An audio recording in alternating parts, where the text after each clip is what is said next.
আসসালামু আলাইকুম সবাইকে। আশা করি মহান আল্লাহর অশেষ রহমতে সকলে অনেক ভালো আছো, সুস্থ আছো। আজকে আমরা শুরু করতে যাচ্ছি প্লাটিহেলমিনথেস নিয়ে যাবতীয় আলোচনা। তো প্রথমেই হচ্ছে শুরু করা যাক এর এটিমোলজি, অর্থাৎ এই নামটা কোথা থেকে এসেছে, নেমের যে অরিজিনটা। প্রথমত হচ্ছে প্লাটি, যেটা এই প্লাটিটা এসেছে হচ্ছে গ্রিক প্লাটিস থেকে। তো এই প্লাটিস অর্থ কি? প্লাটিস অর্থ হচ্ছে চ্যাপ্টা বা ফ্ল্যাট। তারপর হচ্ছে হেলমিনথেস যেটা আছে, হেলমিনথেসটা এসেছে গ্রিক হেলমিনস থেকে। হেলমিনস দিয়ে হচ্ছে আমরা ওয়ার্ম অথবা কৃমিকে বুঝিয়ে থাকি। তার মানে চ্যাপ্টা কৃমি বা ফ্ল্যাট ওয়ার্ম যেগুলো, সেগুলোকে হচ্ছে আমরা প্লাটিহেলমিনথেসের মধ্যে অন্তর্ভুক্ত করতে পারি। এখন প্লাটিহেলমিনথেসকে হচ্ছে দেখা যায় যে চারটা ক্লাসে ভাগ করা হয়েছে। তবে ক্লাসিফিকেশনটা কিন্তু মানে সরাসরি প্রথমেই চারটা ভাগে ভাগ করা সম্ভব হয়নি।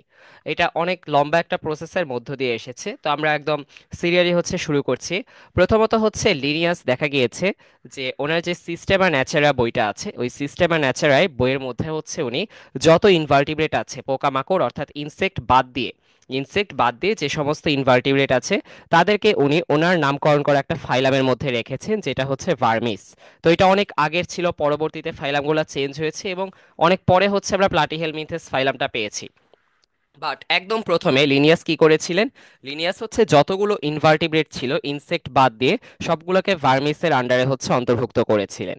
কিন্তু সিস্টেমা ন্যাচারায় 13তম এডিশনে এই ফাইলামটারই আরেকটা অর্ডার এনেছেন ইনি।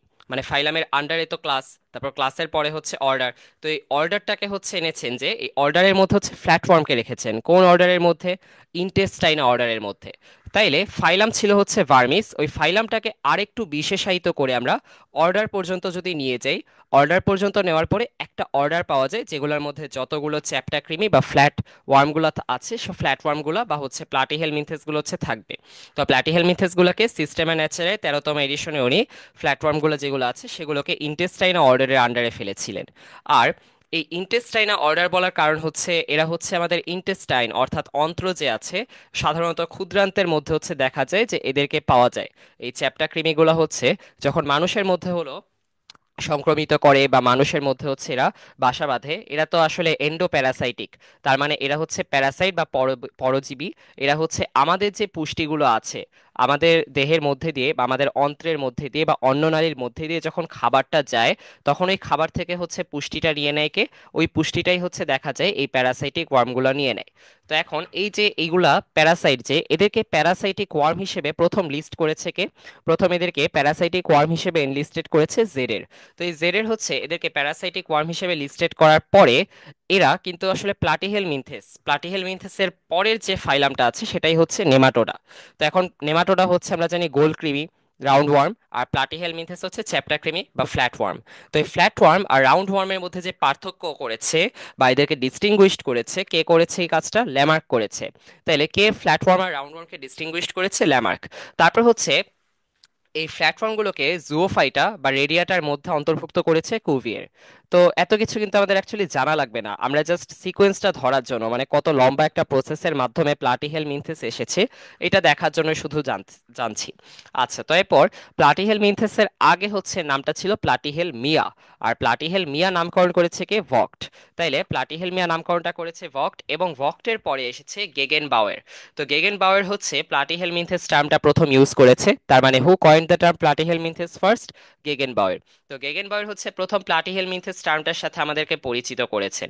এবং এই যে প্লাটিহেলমিনথেস টার্মটা যে দিয়েছেন, এই প্লাটিহেলমিনথেস যে ফাইলামটাকে উনি এনেছেন, এই ফাইলামটাকে উনি আবার ফার্দার চারটা ক্লাসে বিভক্ত করেছিলেন।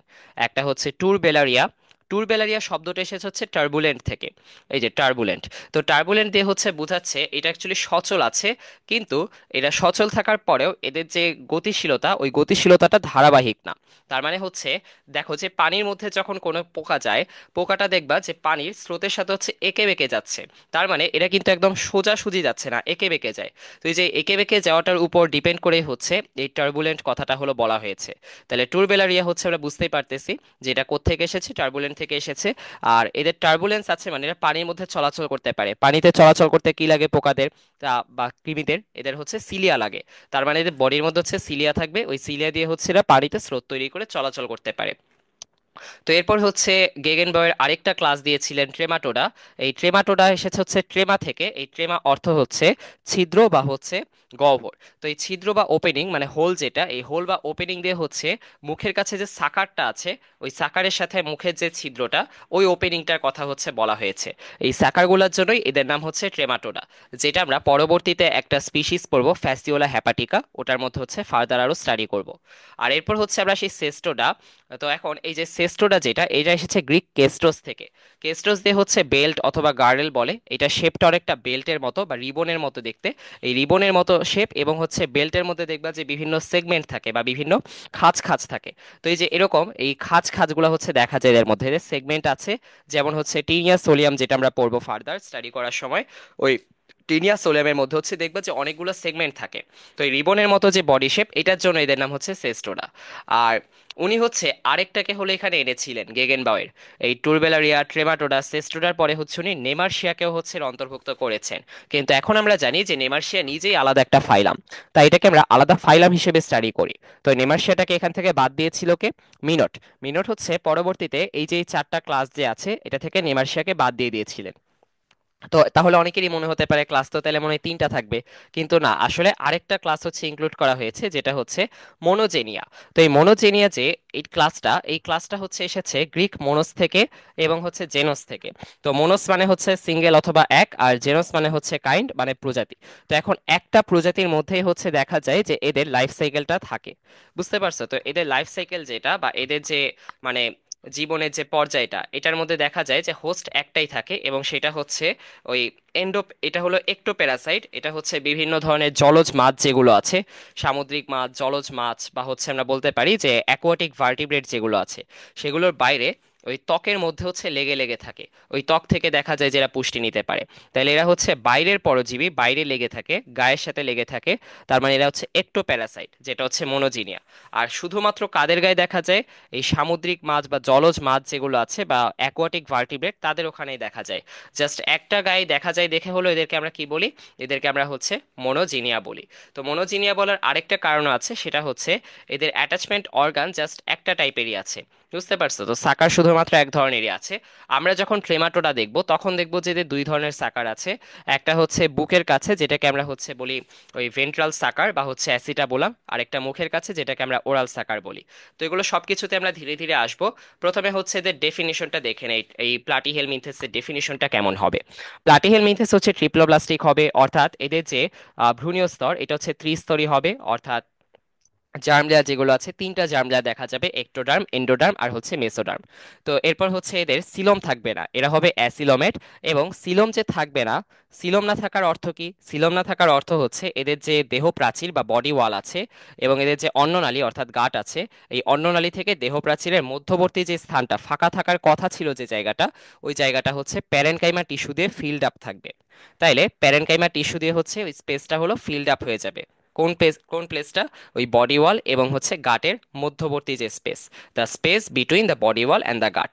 আর এদের যে ডেভেলপমেন্টটা, এদের যখন হচ্ছে আমরা দেখি যে ডেভেলপমেন্টের যে স্টেজটা, অর্থাৎ এরা হচ্ছে এই যে একটা জাইগোট আসলো, জাইগোট আসার পরে হচ্ছে ক্রমাগত হচ্ছে দেখা যাচ্ছে যে এদের বাইটোসিস হয়ে হয়ে হচ্ছে এরা একটা বলের মতো শেপ তৈরি করছে। আমরা ওই ক্লিভেজের পার্টটা যে পড়ে এসেছি, ওই ক্লিভেজ থেকে হচ্ছে দেখা যাচ্ছে। তো তারপর হচ্ছে ওই ক্লিভেজটা হলো দেখা যায় সর্পিলাকার আকৃতি ধারণ করবে, বা সাপের মতো হচ্ছে দেখা যাবে, যে পেঁচানো পেঁচানো এরকম দেখা যাবে।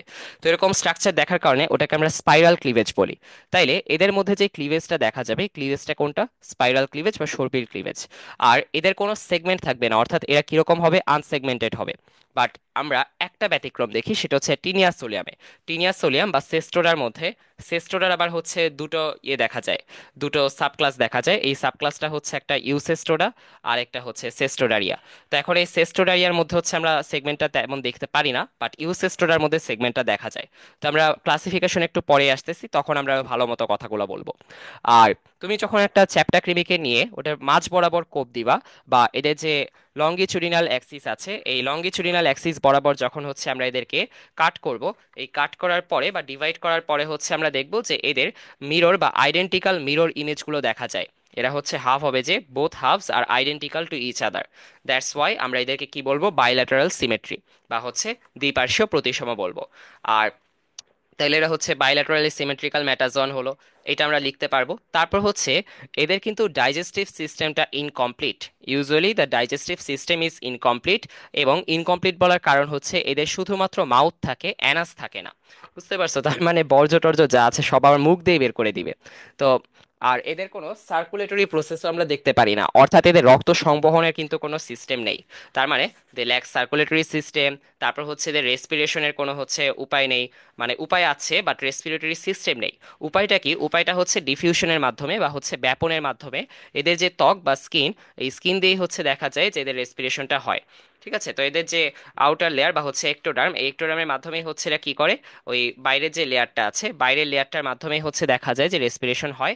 এবং এই রেসপিরেশনের জন্য হচ্ছে এরা কি ইউজ করে, কোন প্রসেসটা, ব্যাপনের মাধ্যমে বা ডিফিউশনের মাধ্যমে। আচ্ছা, তারপর হচ্ছে এদের যে এই রেচনতন্ত্র বা হচ্ছে আমরা বলতে পারি এক্সক্রিটরি স্ট্রাকচার, এই এক্সক্রিটরি স্ট্রাকচারটা হচ্ছে কিডনির আগের অবস্থা। তো আমাদের মধ্যে যেমন হচ্ছে অনেক ডেভেলপড কিডনি আছে, যার একক হচ্ছে নেফ্রন। ওই নেফ্রনের সাথেই দেখবা যে মিল আছে নেফ্রিডিয়া। তো এই নেফ্রিডিয়ান রেচনতন্ত্রটা দেখা যায় যে একটু উন্নত হলে তারপর আসে। আর নেফ্রিডিয়ার আগে যে রেচনতন্ত্র আমরা দেখতে পারি বা এক্সক্রিটরি স্ট্রাকচার দেখতে পারি, ওটা হচ্ছে আগের বা আদি নেফ্রিডিয়া। আদিটাকে হচ্ছে আমরা যখন ল্যাটিন বা বায়োলজিক্যাল টার্ম ইউজ করব তখন ওটাকে আমরা বলবো প্রোটো। তাইলে আদিটাকে হচ্ছে আমরা যখন বায়োলজিক্যাল টার্ম ইউজ করছি তখন কি বলছি? প্রোটো। তাইলে হচ্ছে নেফ্রিডিয়ার আগেরটাকে কি বলবো? Protonephridia. তো এদের রেচনতন্ত্র বা এক্সক্রিটরি স্ট্রাকচারটা তাইলে কেমন হবে? Protonephridial excretory structure. আর এদের যে বডি ওয়াল আর গাটের মধ্যবর্তী যে স্পেস থাকবে, এটা হচ্ছে প্যারেনকাইমা টিস্যু দিয়ে ফিল্ড আপ থাকবে। আর এদের ডেভেলপমেন্ট যেটা, এই ডেভেলপমেন্টের মধ্যে হচ্ছে সর্পিল ক্লিভেজটা দেখা যাবে। তাহলে ডেভেলপমেন্ট ইনক্লুডস স্পাইরাল ক্লিভেজ, এই জিনিসটা হচ্ছে আমাদের মাথায় রাখতে হবে। কোন ক্লিভেজ দেখা যাচ্ছে? Spiral cleavage. তো এখানে হচ্ছে আমরা সেই জিনিসগুলো লিখেছি। আর এদেরকে হচ্ছে তো প্রথমত হচ্ছে দেখো যে লঙ্গিচুডিনাল অ্যাক্সিস দিয়ে হচ্ছে আমরা টু মিরর ইমেজ হাফসে ভাগ করতে পারছি দেখে বাইল্যাটারাল সিমেট্রি। তারপর অ্যাসিলোমেট বলার কারণ হচ্ছে ট্রু বডি ক্যাভিটি নেই, এবং হচ্ছে এদের যে বডি ওয়াল এবং গাট, এর যে ইন্টারনাল স্পেসটা আছে বা এর মধ্যবর্তী যে জায়গাটা আছে সেটা হচ্ছে প্যারেনকাইমা টিস্যু দিয়ে হচ্ছে পরিপূর্ণ।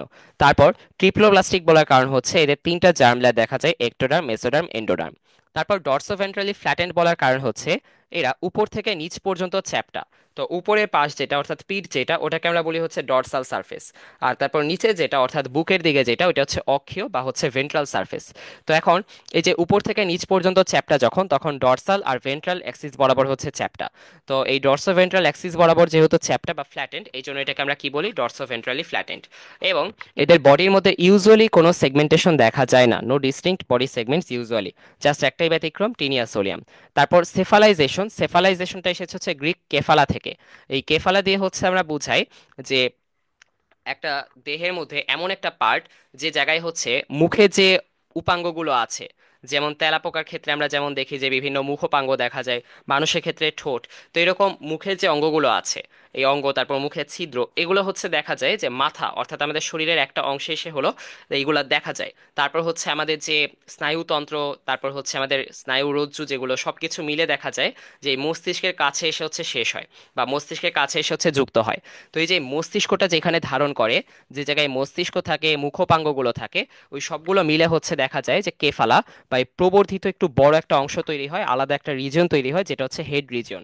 ওইটাকেই হচ্ছে সেফালা বলা হয় বা কেফালা বলা হয়। এবং সেখান থেকেই সেফালাইজেশনটা, অর্থাৎ মস্তকে একীভূত হওয়ার যে জায়গাটা বা মাথায় এক হয়ে গেছে, মুখ, মগজ সব মাথায় এক হয়ে গেছে, যে ওই জিনিসটাকে সেফালাইজেশন বলা হয়। তো এই সেফালাইজেশন বললে হচ্ছে আমরা বলবো যে আলাদা করে মাথা দেখা যায় কিনা বা মাথা বোঝা যায় কিনা। চ্যাপ্টা কৃমিতে তো অবশ্যই আলাদা করে মাথা বোঝা যায়, তাই আমরা বলবো ডিস্টিংক্ট হেড রিজিয়ন। তারপর হচ্ছে এদের ডাইজেস্টিভ সিস্টেমটা হচ্ছে ইনকমপ্লিট। ইনকমপ্লিট ডাইজেস্টিভ সিস্টেম কেন? কারণ হচ্ছে এদের সিঙ্গেল মাউথ ওপেনিং আছে, কোনো অ্যানাস নেই, ল্যাক অফ অ্যানাস। অ্যানাস যেহেতু নেই, তাই ওয়েস্ট কোত্থেকে হচ্ছে এক্সপেলড হবে বা কোত্থেকে বের হবে? মুখ দিয়ে বের হবে। তারপর হচ্ছে কিছু ক্ষেত্রে দেখা যায় যে ডাইজেস্টিভ সিস্টেমটা অ্যাবসেন্টই থাকে। কিছু ক্ষেত্রে তো আমরা ইনকমপ্লিট দেখলাম, কিছু ক্ষেত্রে আবার দেখবে যে অ্যাবসেন্ট থাকে। যেমন হচ্ছে সেস্টোডার মধ্যে হচ্ছে আমরা দেখবো যে ডাইজেস্টিভ সিস্টেমগুলো হচ্ছে কিছু কিছু ক্ষেত্রে দেখা যায় না। তারপর হচ্ছে সার্কুলেটরি সিস্টেম, অর্থাৎ ব্লাড সার্কুলেশনের জন্য কোনো ডেডিকেটেড সিস্টেম নাই। তারপর হচ্ছে রেসপিরেটরি সিস্টেম যেটা, এই রেসপিরেটরি সিস্টেম থাকবে না, কোনো শ্বসন তন্ত্র নেই, তারপর সংবহন তন্ত্র নেই। তো এখন এই শ্বসন তন্ত্র নেই দেখে হচ্ছে গ্যাস এক্সচেঞ্জটা কিভাবে হয়, কার্বন ডাই অক্সাইড অক্সিজেনের যে এক্সচেঞ্জ হবে, এই এক্সচেঞ্জটা হচ্ছে ডিফিউশনের মাধ্যমে হয়। তারপর প্রোটো নেফ্রিডিয়া, এই প্রোটো নেফ্রিডিয়া কিন্তু একটা নাম আমরা শিখেছিলাম, ঠিক আছে, মানে হচ্ছে নেফ্রিডিয়াল যে এক্সক্রিটরি সিস্টেম, ওইটার আগের যেটা প্রোটো নেফ্রিডিয়াল এক্সক্রিটরি সিস্টেম, ওই এক্সক্রিটরি সিস্টেমের জন্য আমরা দেখি যে ওদের যে রেচনের একক, ওই এককগুলোকে হচ্ছে আমরা শিখাকোষ বা ফ্লেম সেল বলে থাকি। তাহলে এক্সক্রিটরি সিস্টেমটা কেমন হবে? প্রোটো নেফ্রিডিয়াল এক্সক্রিটরি সিস্টেম, এবং কিসের মাধ্যমে হচ্ছে এটা হয়? এই এক্সক্রেশনটা হয় কিসের মাধ্যমে? ফ্লেম সেলের মাধ্যমে হয়। এবং এদের মাসেলের স্ট্রাকচারটা কেমন? তো এটা ইউজুয়ালি হচ্ছে মাসেল লেয়ার যখন আমরা বলি তখন এটা দেখা যাবে যে ইন্টারনালে চলে যাচ্ছে। আমাদের এই সেমিস্টারটা অ্যাকচুয়ালি এক্সটার্নাল যে মরফোলজিক্যাল ফিচারগুলো সেগুলোর কথা বলা লাগবে, বাট যদি একটু বাড়াতে হয় তখন আমরা কিছু ইন্টারনাল জিনিসও দিয়ে দিতে পারি। যেমন মাসেলের কথা বললে হচ্ছে তিন ধরনের মাসেল দেখা যায়। একটা হচ্ছে এই সার্কুলার, মানে হচ্ছে গোল্লা গোল্লা টাইপের বা বৃত্তাকার টাইপের যে পেশি। একটা হচ্ছে লঙ্গিচুরিনাল, অর্থাৎ লম্বালম্বি যেটা থাকবে এটা। আরেকটা হচ্ছে দেখা যাবে আরেকটা কি দেখা যাবে, আরেকটা হচ্ছে ওই অবলিক। অবলিক বলতে হচ্ছে আমরা বুঝাই যে আড়াআড়ি বা হচ্ছে এই যে বাঁকা বাঁকা যেরকম, এই যে এরকম টাইপের হচ্ছে যদি দেখা যায় তখন এটা হচ্ছে অবলিক। ঠিক আছে, তো এই যে এই জিনিসটা হচ্ছে অবলিক, এইভাবে যে দেখতেছি। ওকে। আর হ্যাঁ, অ্যানোটেশন দিলাম যে এটা মুছবো কিভাবে। এক মিনিট, এটা মুছে নিই। হ্যাঁ, ঠিক আছে এখন। ওকে, তো এটার পর হচ্ছে আমরা আসি যে মাসকুলার সিস্টেম বা মাসেল সিস্টেমটা তো আমরা দেখলাম, এরপর নার্ভাস সিস্টেমটা দেখবা, যে এরা প্লাটিহেলমিনথেস মানে অনেক কম উন্নত। তার মানে এদের ব্রেনটা অনেক সিম্পল হবে, এবং দেখা যাবে যে সিম্পল নার্ভ কর্ড, মানে নার্ভ কর্ড গুলো হচ্ছে জাস্ট এমনি জাস্ট নার্ভ কর্ড থাকবে কিছু, আর ব্রেন থাকবে একটা সিম্পল ব্রেন। অত জটিল কোনো ফাংশন এখানে হবে না। তাইলে এদের যে নার্ভাস সিস্টেমটা কেমন? Simple brain and nerve cord থাকবে। তারপর এরা হচ্ছে এদের যে ইয়েটা, মানে একলিঙ্গ নাকি উভলিঙ্গ, এই জিনিসটা আমরা কিভাবে মেনশন করি? যখন উভলিঙ্গ হয় তখন এটাকে আমরা কি বলি? হার্মাফ্রোডিটিক। তো হার্মাফ্রোডিটিক হচ্ছে হার্মাস আর হচ্ছে আফ্রোদিতি, এই দুইটা টার্ম থেকে প্রবাবলি এসেছে।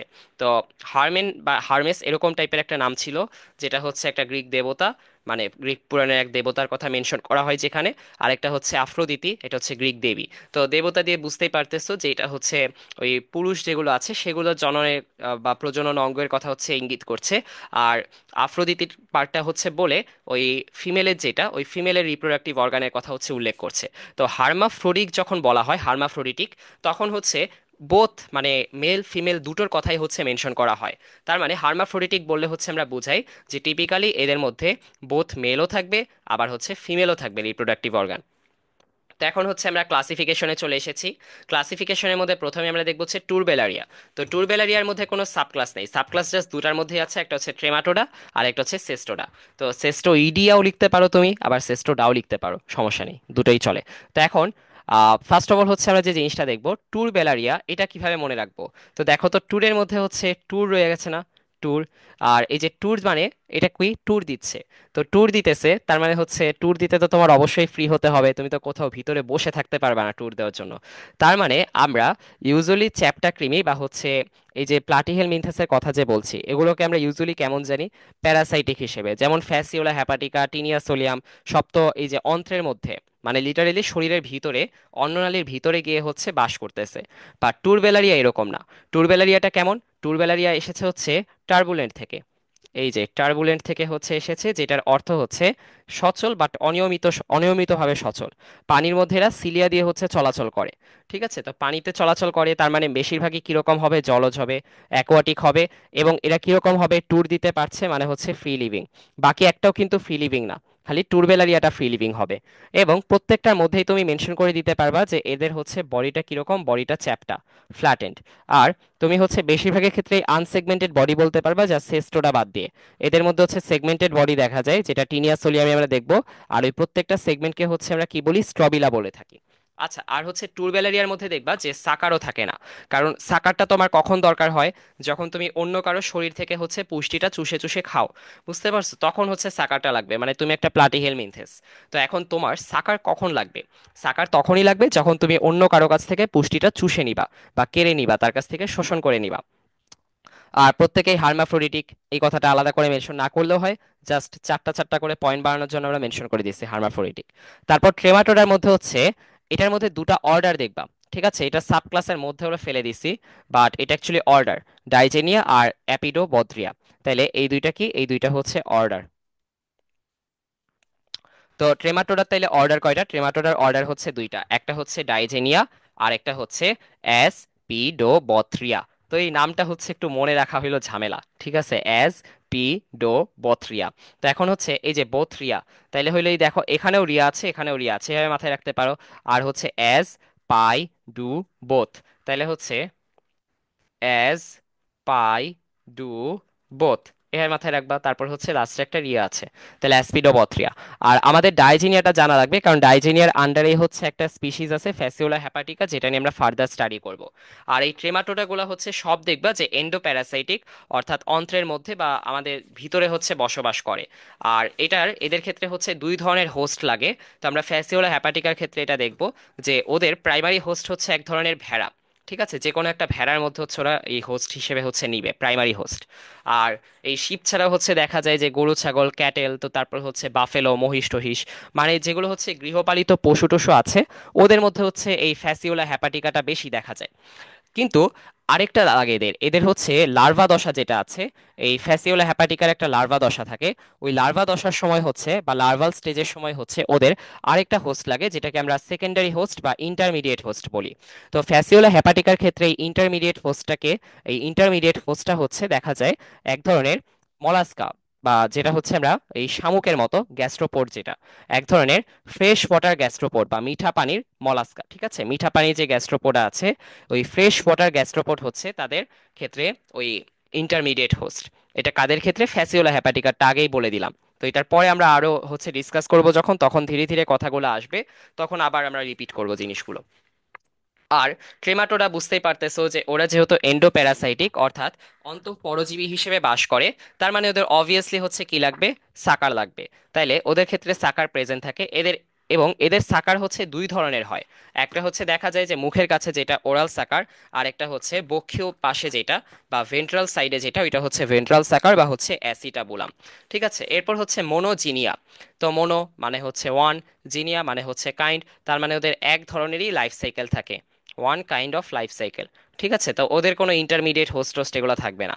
এরা সারা জীবন হচ্ছে একটো প্যারাসাইটিক থাকবে, মানে বিভিন্ন মাছ টাছ এগুলোর গায়ে গায়ে দেখবা যে এই যে বুন্দি বুন্দি বুন্দি বুন্দি এরকম টাইপের হচ্ছে বিভিন্ন প্যারাসাইটগুলো লেগে থাকে।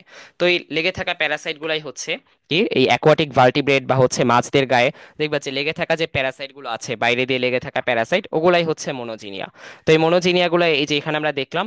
আর এদের যে বডিটা, এই বডিটা হচ্ছে দেখবা চ্যাপ্টা, এবং এই চ্যাপ্টার পাশাপাশি হচ্ছে ওরা এই যে মনোজিনিয়াটা মাছের গায়ে যে লেগে আছে, স্রোতের তো একটা ভালো টান আছে তাই না, মাছ যখন স্রোতের বিপরীতে যাচ্ছে, স্রোতের টানে তো তখন মনোজিনিয়া তেলে সরে আসার কথা, তাহলে সরে আসে না কেন?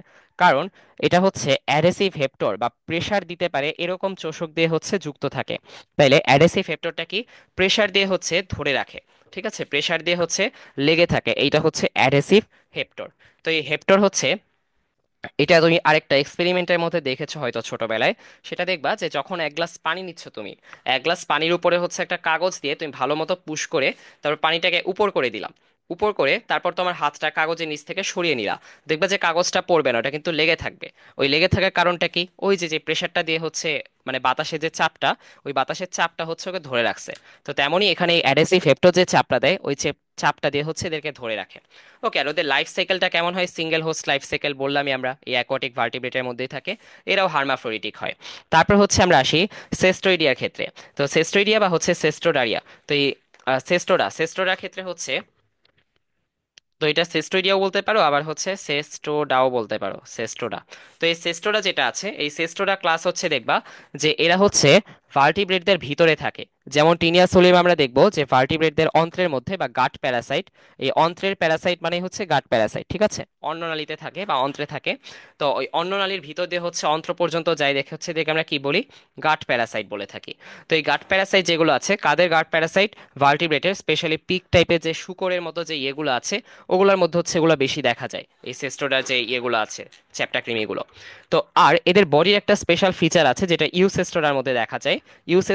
ইউসেস্টোডার মধ্যে এই বডিগুলোর সেগমেন্ট হচ্ছে দেখা যায় যে আলাদা করে বোঝা যায়, মানে সেগমেন্টেশন আছে, এই যেরকম হচ্ছে আলাদা আলাদা করে হচ্ছে সেগমেন্টগুলো বোঝা যায়। এবং প্রত্যেকটা সেগমেন্টকে হচ্ছে আমরা স্ট্রবিলা বলে থাকি, প্রত্যেকটা সেগমেন্টকে কি বলে থাকি আমরা? স্ট্রবিলা বলে থাকি। ওকে, আর এদের কোনো ডাইজেস্টিভ সিস্টেম থাকে না, এটা এদের একটা বিশেষ বৈশিষ্ট্য, সেটা হচ্ছে এদের ডাইজেস্টিভ সিস্টেম অ্যাবসেন্ট। আর এরাও হার্মাফ্রোডিটিক হয়। এখন তোমরা চাইলে হচ্ছে আরেকটা কাজ করতে পারো, সেটা হচ্ছে প্রত্যেকটার একটা করে এক্সাম্পল মনে রাখতে পারো। তো এক্সাম্পল মনে রাখার ক্ষেত্রে হচ্ছে প্রথম প্রথমটার ক্ষেত্রে হচ্ছে আমাদের একটা আছে ডিউজেশিয়া। ডিউজেশিয়া। তো এই ডিউজেশিয়ার মধ্যে হচ্ছে একটা ইয়ে আছে, একটা আহ, এদের মধ্যে হচ্ছে আমরা দেখি টুরবেলারিয়ার মধ্যে যেটা ডিউজেশিয়া, এই ডিউজেশিয়াটাকে হচ্ছে আমরা আবার প্ল্যানারিয়া বলি। ঠিক আছে, প্ল্যানারিয়া। তো এটা কারিকুলামের মধ্যে পেতে পারো যে প্ল্যানেরিয়াটা পড়ায় কিনা। তো পড়ালে তখন হচ্ছে আমরা প্ল্যানেরিয়া, যে ডিউজেশিয়ার মধ্যে ডিউজেশিয়ার প্ল্যানেরিয়াটা নিয়ে হচ্ছে আমরা পড়াশোনা করব।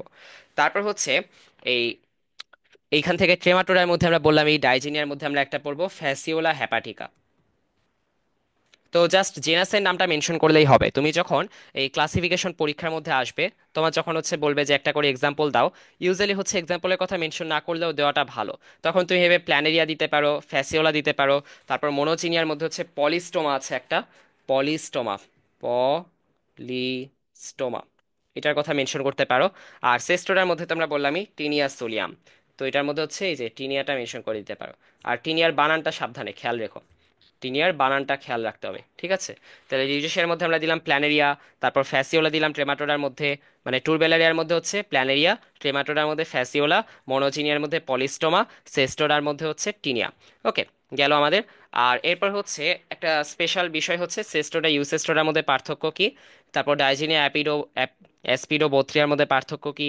তারপর হচ্ছে এই যে পার্থক্যগুলো হচ্ছে আমাদের আসলে তেমন একটা লাগে না, জাস্ট তুমি যদি আরেকটু ভালো মতো বুঝতে চাও যে সাব ক্লাস, এই যে অর্ডার দুইটা আর এই যে সাব ক্লাস দুইটা, এগুলোর মধ্যে যে পার্থক্যটা, এই পার্থক্যগুলো যদি তুমি জানতে চাও তাহলে হচ্ছে এই জিনিসটা দেখতে পারো। বাট অ্যাকচুয়ালি এত কিছু আমাদের মাথার মধ্যে নেওয়ার দরকার নেই, বা এত কিছু মনে রাখারও দরকার নেই, ঠিক আছে? এই তো মনে রাখার আসলে তেমন একটা মানে কার্যকারিতা থাকবে না এরপরে, যে যদি তুমি সবকিছু মুখস্থ করো, কারণ এটা তো তোমার আসলে পরীক্ষাতেও লাগবে না, পরীক্ষা তো এটা আসবে না, এই জন্য এগুলো দরকার নাই। বাট জিনিসটা হচ্ছে তুমি যদি জানতে চাও তাহলে অবভিয়াসলি ইউর ওয়েলকাম, তুমি হচ্ছে যে কোনো সময় জানতে পারো। আর আমি তো ক্লাস শেষে পিডিএফটা দিয়েই দিচ্ছি, তো ওখান থেকে দেখলেই হচ্ছে বুঝে যাবা। আর তারপর হচ্ছে আমরা আসি ফ্যাসিওলা হ্যাপাটিকাতে। এটা দেখবা যে পরীক্ষায় প্রায় দেখা যায় ফ্যাসিওলা হ্যাপাটিকা অথবা টিনিয়া সোলিয়াম, এই দুইটার একটা আসেই বলা যায়। ঠিক আছে, তো ফ্যাসিওলা শব্দটা হচ্ছে এসেছে ল্যাটিন ফ্যাসিওলা থেকে, আর হ্যাপাটিকাটা এসেছে গ্রিক হ্যাপার থেকে। তো এই ফ্যাসিওলা অর্থ হচ্ছে ব্যান্ড, তো এটা দেখতে অনেকটা ব্যান্ড শেপের। আর হ্যাপাটিকাটা হচ্ছে এসেছে এই হ্যাপার থেকে, গ্রিক হ্যাপার। হ্যাপার মানে হচ্ছে লিভার, তো এটা হচ্ছে লিভারে থাকে। তারপর হচ্ছে বাইল ডাক্ট বা পিত্তনালী, যেটা এই পিত্তনালী পিত্তথলি ওই এরিয়াতে থাকে, ওই এরিয়াতে থাকে, এবং ওই এরিয়ার কাছাকাছি তো লিভার বা যকৃৎ। তো এই যকৃতের কাছাকাছি ওদেরকে দেখা যায়। তো এই যে ওদেরকে এই লিভারের কাছাকাছি বা যকৃতের কাছাকাছি দেখা যায়। আবার হচ্ছে দেখা যায় যে বাইল ডাক্টের ওদিকে, মানে হচ্ছে পিত্তথলি পিত্তনালী যেগুলো আছে ওদিকেও দেখা যায়। এই জন্য হচ্ছে এদেরকে আমরা এই হ্যাপার শব্দটা হচ্ছে মেনশন করেছি এখানে, হ্যাপাটিকা যে স্পিসিসটা, এই স্পিসিসটা হচ্ছে হ্যাপাটিকা বলার কারণ এটাই, কারণ ওদেরকে হচ্ছে আমরা কোথায় কোথায় দেখতে পারি ওটার উপর বেস করে হচ্ছে এসেছে, যে যকৃতের কাছে দেখা যায়, পিত্তথলি পিত্তনালীর কাছে দেখা যায়। আর এদের শেপটা অনেকটা ব্যান্ডের মতো হয়, এই ব্যান্ড শেপড লিভার ফ্লুক। তো এদের ফ্লুক বলার কারণ হচ্ছে এরা হলো কৃমি, যারা হচ্ছে এই ভিতরে থেকে, এরা হচ্ছে দেখা যায় যে অন্ত্রে বা গাটে রিসাইড করে, বা গাটের মধ্যে হচ্ছে বসবাস করে, বা বসবাস করে হচ্ছে অপরের উপর নির্ভরশীল, পরজীবী, অপরের উপর নির্ভর করে, মানে হচ্ছে পরজীবী হিসেবে থাকে। এই পরজীবী হিসেবে থাকার কারণে হচ্ছে এদেরকে আমরা ফ্লুক বলি বা কৃমি বলে থাকি। তো এখন যে কোনো সময় হচ্ছে তোমার মরফোলজি যদি চাই যে মরফোলজিক্যাল ক্যারেক্টারিস্টিক্স বলো, প্রথমে আমাদের যদি সিস্টেমেটিক পজিশনটা আমরা মেনশন করে দিতে পারি বা পিক অফ জিটা মেনশন করে দিতে পারি, তাহলে অনেক ভালো হয়। যেমন এখানে কিন্তু পিক অফ জিটা মনে রাখা অনেক সোজা। তো ফার্স্ট অফ অল হচ্ছে তোমার মাথায় রাখতে হবে যে প্লাটিহেলমিনথেস এটা, তারপর হচ্ছে ফাইলামটা প্লাটিহেলমিনথেস, ক্লাস তো বুঝতেই পারতেছো ট্রেমাটোডা। আর ক্লাসের মধ্যে হচ্ছে আমরা অর্ডার দুইটা দেখছিলাম, একটা হচ্ছে ডাইজেনিয়া আর একটা হচ্ছে অ্যাসপিডোবোথ্রিয়া। তাহলে হচ্ছে এই ডাইজেনিয়াটা আমরা মনে রাখতে পারবো, ডাইজেনিয়া বলবো, ক্লেমাটোডা বলবো, প্লাটিহেলমিনথেস বলবো। এরপরেরটা কিন্তু অনেক সোজা, কারণ তুমি জানো জেনাস হচ্ছে ফ্যাসিওলা। তো এখন ওইটাকে তুমি যদি ফ্যামিলি বানাও, ইউজুয়ালি কি হয়, ফ্যামিলি বানানোর ক্ষেত্রে হচ্ছে দেখা যায় যে ফ্যাসিও লা, এই যে আটা যে আছে, আটা চলে গিয়ে হচ্ছে ই ডাই লেগে যায়, লাস্টে কি লেগে যায়, ইডাই লেগে যায়। ফ্যামিলির ক্ষেত্রে এই যে এই জিনিসটা মনে রাখাটা এই জন্য সোজা। আর এই ফ্যাসিওলা হেপাটিকার যে ডিস্ট্রিবিউশন, এটা তুমি দেখবা যে ওয়ার্ল্ড ওয়াইড ডিস্ট্রিবিউশন আছে, যেটাকে আমরা কসমোপলিটান ডিস্ট্রিবিউশনও বলে থাকি। তাহলে ডিস্ট্রিবিউশনটা কেমন, কসমোপলিটান মানে সব জায়গাতেই পাওয়া যায়। কিন্তু প্রিডমিনেন্টলি কোন জায়গায় বেশি পাওয়া যায়, বা প্রিডমিনেন্টলি কোন জায়গায় পাওয়া যায়, ঠিক আছে, বেশি পাওয়া যায় হচ্ছে যে সমস্ত জায়গায় ভেড়া ছাগল এগুলো চড়ানো হয়, মানে ভেড়া, তারপর হচ্ছে গরু ছাগল অর্থাৎ শিপ, তারপর ক্যাটেল, এগুলোকে হচ্ছে আমরা চড়াচ্ছি বা রেস করছি। তাহলে predominantly in which area do we find Fasciola hepatica the most? We find them predominantly in areas where sheep and cattle are raised. ঠিক আছে। তো এরকম জায়গা কিরকম মানে কোন কোন জায়গায় হচ্ছে এই যে ভেড়া ছাগল এগুলো বেশি চড়ানো হয়? তো এটার মধ্যে হচ্ছে তুমি চিন্তা করে দেখো, মনে রাখবা কিভাবে। মনে রাখবা হচ্ছে কিউবার কয়দিন আগেই তো হচ্ছে আমাদের এখানে হচ্ছে বিপ্লব হলো। তো বিপ্লব হওয়ার পরে নতুন স্বাধীনতা আসলো। এর সাথে হচ্ছে অনেকেই মিলিয়েছে কিউবান বিপ্লবকে। তো এই কিউবান বিপ্লব করেছিল হচ্ছে ফিদেল ক্যাস্ট্রো এবং তার সাথে ছিল চে গুয়েভারা। তো চে গুয়েভারা কিন্তু অ্যাকচুয়ালি কোন দেশে ছিলেন? অরিজিনালি আর্জেন্টিনা ছিলেন। তাহলে কিউবা আর্জেন্টিনা দুইটা হয়ে গেল আমাদের, কিউবা আর্জেন্টিনা। তারপর হচ্ছে এখন দেখো, দুইটা তো আমরা দিলাম যে বিপ্লবের উদাহরণ, আর বারবার বিপ্লব করতে চেয়েও পারতেছিল না। এই উদাহরণ কি ছিল? সিরিয়া। কয়দিন আগে হচ্ছে দেখা গেল যে বাশার আল আসাদের আসলে পতন হয়েছে। আর সিরিয়ার পরে হচ্ছে আরেক জায়গায় দেখা যাচ্ছে হংকং এর সাথে ঝামেলা। তারপর মানে আশেপাশে যত জায়গা আছে সব জায়গার সাথে ঝামেলা কার? চীনের। তো এই যে চীন, সিরিয়া, কিউবা, আর্জেন্টিনা, এরকম চারটে এক্সাম্পল দিয়ে দিলেই হচ্ছে মোর দেন এনাফ। এবং আমরা এইচএসসির টাইমে এন্ডেমিক, এপিডেমিক, তারপর হচ্ছে আমাদের রিসেন্টলি যেটা হইলো, ঠিক আছে, কোভিড-19। তো এই কোভিড-19-এর মতো হচ্ছে যেগুলো আছে, এই সব কিছু নিয়ে হচ্ছে আমাদের এই তিনটা ভাগে হচ্ছে আমরা পড়েছিলাম, তাই না? তো এখন এই যে পেন্ডেমিক, এন্ডেমিক, এপিডেমিক। তো এখন এই যে এখন এর মধ্যে এন্ডেমিক অর্থাৎ একটা নির্দিষ্ট জায়গার ভিতরে হচ্ছে এটা আছে। কোথায়? এই ফ্যাসিওলা হ্যাপাটিকা থেকে ফ্যাসিওলিয়াসিস হয়।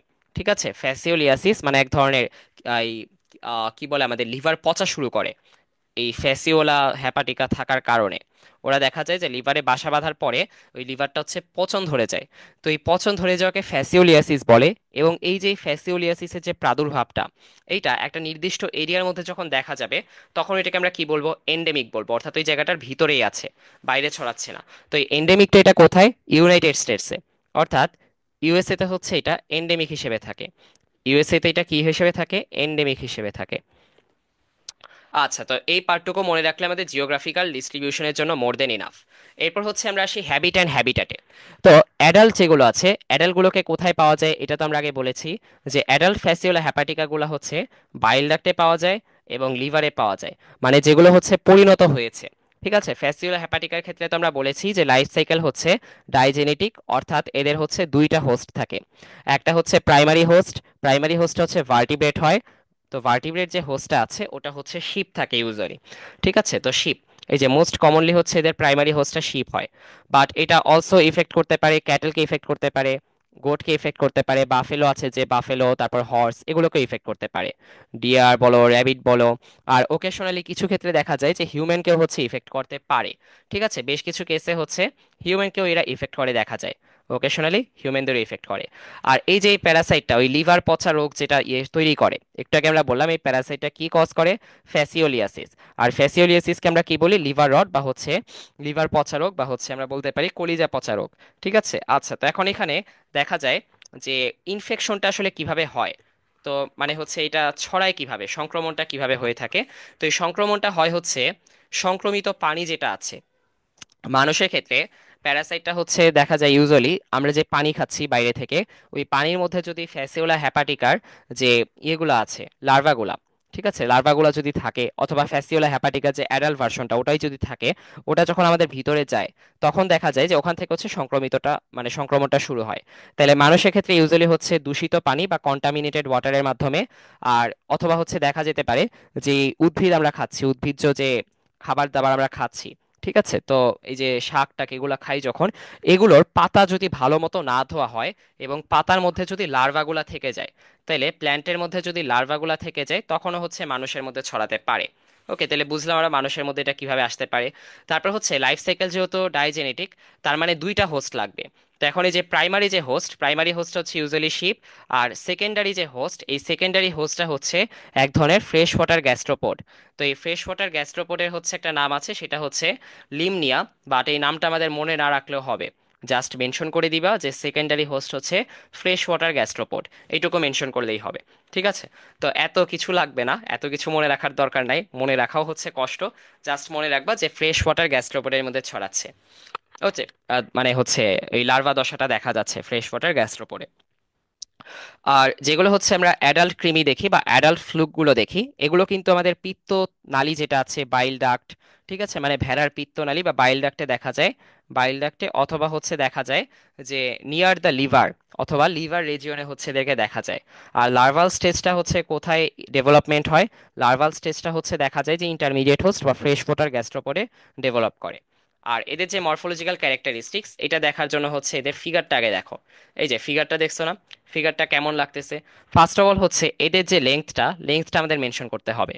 আর লেংথ মেনশন করার আগে হচ্ছে বলে দিবা যে এরা হচ্ছে বায়োল্যাটারাল সিমেট্রি, ঠিক আছে, এই সমস্ত জিনিসগুলো যেগুলো আমরা আগে দেখে এসেছি, কমন ফিচার যেগুলো আছে, ঠিক আছে, যেমন এরা ট্রিপ্লোপ্লাস্টিক, বায়োল্যাটারাল সিমেট্রি আছে, তারপর হচ্ছে ডরসো ভেন্ট্রালি ফ্ল্যাটেন্ড। তো এরকম ভাবে হচ্ছে বেশ কিছু জিনিস হচ্ছে বলে দিতে পারবা ইজিলি, তাই না? তো এই সিমেট্রি টিমেট্রি এগুলো কিন্তু আসলে সবগুলোর ক্ষেত্রে ইউজ করা যায়। তো এগুলো মনে রাখাটা আমাদের জন্য একটা এক্সট্রা অ্যাডভান্টেজ বা এক্সট্রা বেনিফিট হিসেবে কাজ করে। ওকে। তো এখন এটার পর হচ্ছে আবার এদের সিলোম নাই যেহেতু, তার মানে হচ্ছে অ্যাসিলোমেট, এটা হচ্ছে বলতে পারবা। ওকে। তো তারপর হচ্ছে দেখবা যে বডির মধ্যে কিন্তু অ্যাকচুয়ালি সেগমেন্টেশন নাই, আনসেগমেন্টেড বডি। আর ডাইজেস্টিভ সিস্টেম হচ্ছে ইনকমপ্লিট, এই সমস্ত জিনিসগুলো হচ্ছে ইজিলি বলে দিতে পারবা। তো তারপরে হচ্ছে আমরা আসি, সাইজটা একটু মনে রাখার দরকার, মানে মনে রাখার চেষ্টা করবা। তো এই যে লেংথ যেটা আছে, লেংথটা হচ্ছে 25 থেকে 30 মিলিমিটার। তাইলে এই যে লেংথটা যে আছে, এই লেংথটা কেমন হবে? লেংথটা হচ্ছে 25 থেকে 30 মিলিমিটার। আর যেটা হচ্ছে ব্রেডথ বা প্রস্থ, এই প্রস্থটা হচ্ছে 4 থেকে 12 মিলিমিটার। তাইলে লেংথ কত? 25 থেকে 30 মিলিমিটার। প্রস্থ কত বা ব্রেডথ কত? 4 থেকে 12 মিলিমিটার। আর তারপর হচ্ছে আমরা যদি অ্যান্টেরিয়র এন্ডটা দেখি, অ্যান্টেরিয়র এন্ডে হচ্ছে দেখা যায় যে, অর্থাৎ সামনের দিকে দেখবা যেটা সামনের দিকে চওড়া, অর্থাৎ broader, broader in the anterior end and more rounded. এই যে দেখছো, এটা কিন্তু চওড়া এবং হচ্ছে গোলাকার মনে হচ্ছে দেখে, কিন্তু যখন এটা ক্রমশ নিচে নামতে থাকে ততই হচ্ছে চিকন হয়। তো এই চিকন হওয়াটাকে আমরা বলি টেপারিং টুয়ার্ডস দ্য এন্ড। তাহলে tapering towards the posterior end, এই পোস্টেরিয়র এন্ড বরাবর এটা হচ্ছে আরো ন্যারো হচ্ছে বা আরো চিকন হচ্ছে। কিন্তু এটা কিন্তু একদম চিকন হতে হতে চোখা হয়ে যায় নাই, এখানে একটা ব্লান্ট পয়েন্ট দেখবা। তাইলে এই যে চিকন হতে হতে একটা ব্লান্ট পয়েন্ট পর্যন্ত এসে থেমেছে। আর এদের যে কালারটা দেখা যায়, বডির কালারটা হচ্ছে ইউজুয়ালি আমরা পিঙ্কিশ দেখতে পারি, গোলাপি গোলাপি কালার। বাট সব সময় আবার পিঙ্কিশ দেখবা না। এই যে ইউজুয়ালি হচ্ছে গোলাপি টাইপের একটা ভাব থাকে, কিন্তু তুমি দেখবা যে যখন হচ্ছে এই যে মার্জিনটা থাকে, ঠিক আছে, এই যে মার্জিন দিয়ে হচ্ছে একটু লাল লাল দেখায়, লালচে দেখায়, মার্জিন দিয়ে হচ্ছে একটু লালচে, একটু রেডিশ লাগবে, একটু ব্ল্যাকিশ লাগবে, অথবা একটু ব্রাউনিশ লাগবে। তো it appears brownish or blackish at the margins. ঠিক আছে, ব্রাউনিশ অথবা ব্ল্যাকিশ লাগে মার্জিনের দিকে। কেন লাগে? কারণ এদের মধ্যে এই যে ভাইটেলাইন গ্ল্যান্ডগুলো যে আছে, এই যে এখানে যে গ্ল্যান্ডগুলো আছে, ভাইটেলাইন গ্ল্যান্ড অথবা হচ্ছে ডাইজেস্টিভ কন্টেন্ট যেগুলো আছে, এই ভাইটেলাইন গ্ল্যান্ড আর ডাইজেস্টিভ কন্টেন্ট থাকার কারণে হচ্ছে এদেরকে একটু রেডিশ বা ব্রাউনিশ বা ব্ল্যাকিশ দেখায় মার্জিনের দিকে। ঠিক আছে, তাহলে এই যে ভাইটেলাইন গ্ল্যান্ডটা যে আছে, এই ভাইটেলাইন গ্ল্যান্ডের জন্য আর এই যে ডাইজেস্টিভ কন্টেন্টের জন্য মার্জিনের দিকে হচ্ছে একটু রেডিশ লাগে বা ব্ল্যাকিশ লাগে বা ব্রাউনিশ লাগে। আর তারপর হচ্ছে আমরা ওরাল কোনটা দেখি, এই যে মাথার দিকে যে কনিক্যাল প্রজেকশনটা দেখা যায়, দেখতে অনেকটা এই কনিকের মতো লাগতেছে না, এই যে কনিক্যাল। তো এই কনিক্যাল লাগতেছে যে এইটাকে হচ্ছে আমরা ওরাল কোন অথবা হেড লোব বলে থাকি। তাইলে ওরাল কোন অথবা হেড লোব বলি এই প্রজেকশনটাকে। আর এইটা হচ্ছে দেখা যায় এদিকে সাকার থাকে, মাউথ থাকে, এই জন্য সাকার দিয়ে হচ্ছে এদের কি অ্যাটাচমেন্টে হেল্প করে। সাকার দিয়ে কি কিসে হেল্প করে? অ্যাটাচমেন্টে বা লেগে থাকায়, যেটাকে আমরা বায়োলজিক্যাল টার্মে বলি হচ্ছে অ্যাডহেশন। অ্যাডেশনে হেল্প করে। আবার খাদ্য গ্রহণ, খাদ্য গ্রহণটাকে আমরা বায়োলজিক্যাল টার্মে কি বলি? ইনজেশন। তাহলে অ্যাডেশন এবং ইনজেশনে হেল্প করে। আচ্ছা, তারপর হচ্ছে এর ভেন্ট্রাল একটা সাকার দেখা যায়, এই যে এদিক দিয়ে হচ্ছে একটা ভেন্ট্রাল সাকার দেখা যায়। আর এই ভেন্ট্রাল সাকারটা হচ্ছে ওরাল সাকার, যেটা এই যে উপরে আমরা যেটা দেখলাম এই হেড লোবের এদিকে যে সাকারটা থাকে, এটাকে আমরা ওরাল সাকার বলে থাকি। তো এই ওরাল সাকার থেকে প্রায় 3 থেকে 4 মিলিমিটার পিছে। তাহলে এই ওরাল সাকার থেকে কতটুক? 3 থেকে 4 মিলিমিটার পিছন দিকে হচ্ছে ভেন্ট্রাল সাকারটা অবস্থিত। আর এই ভেন্ট্রাল সাকারটার নাম হচ্ছে, এটাকে আমরা অ্যাসিটাবুলাম বলে থাকি, অ্যাসিটাবুলাম। তাহলে ভেন্ট্রাল সাকারটাকে আমরা কি বলি? অ্যাসিটাবুলাম বলে থাকি। আর এটাও অ্যাকচুয়ালি অ্যাটাচমেন্টের জন্যই ফাংশন করে বা লেগে থাকার জন্য, যেই সারফেসের উপর লাগবে ওই সারফেসের উপর হচ্ছে যে ভেন্ট্রাল সাইডটা দিয়ে হচ্ছে লেগে থাকে।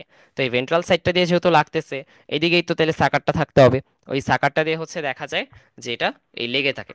আর এই সাকারটা দেখতে অনেকটা দেখবা যে সসার শেপ, মানে ইউএফও যেরকম শেপের, ওই শেপের, তাই আমরা এটাকে সসার শেপ বলে থাকি।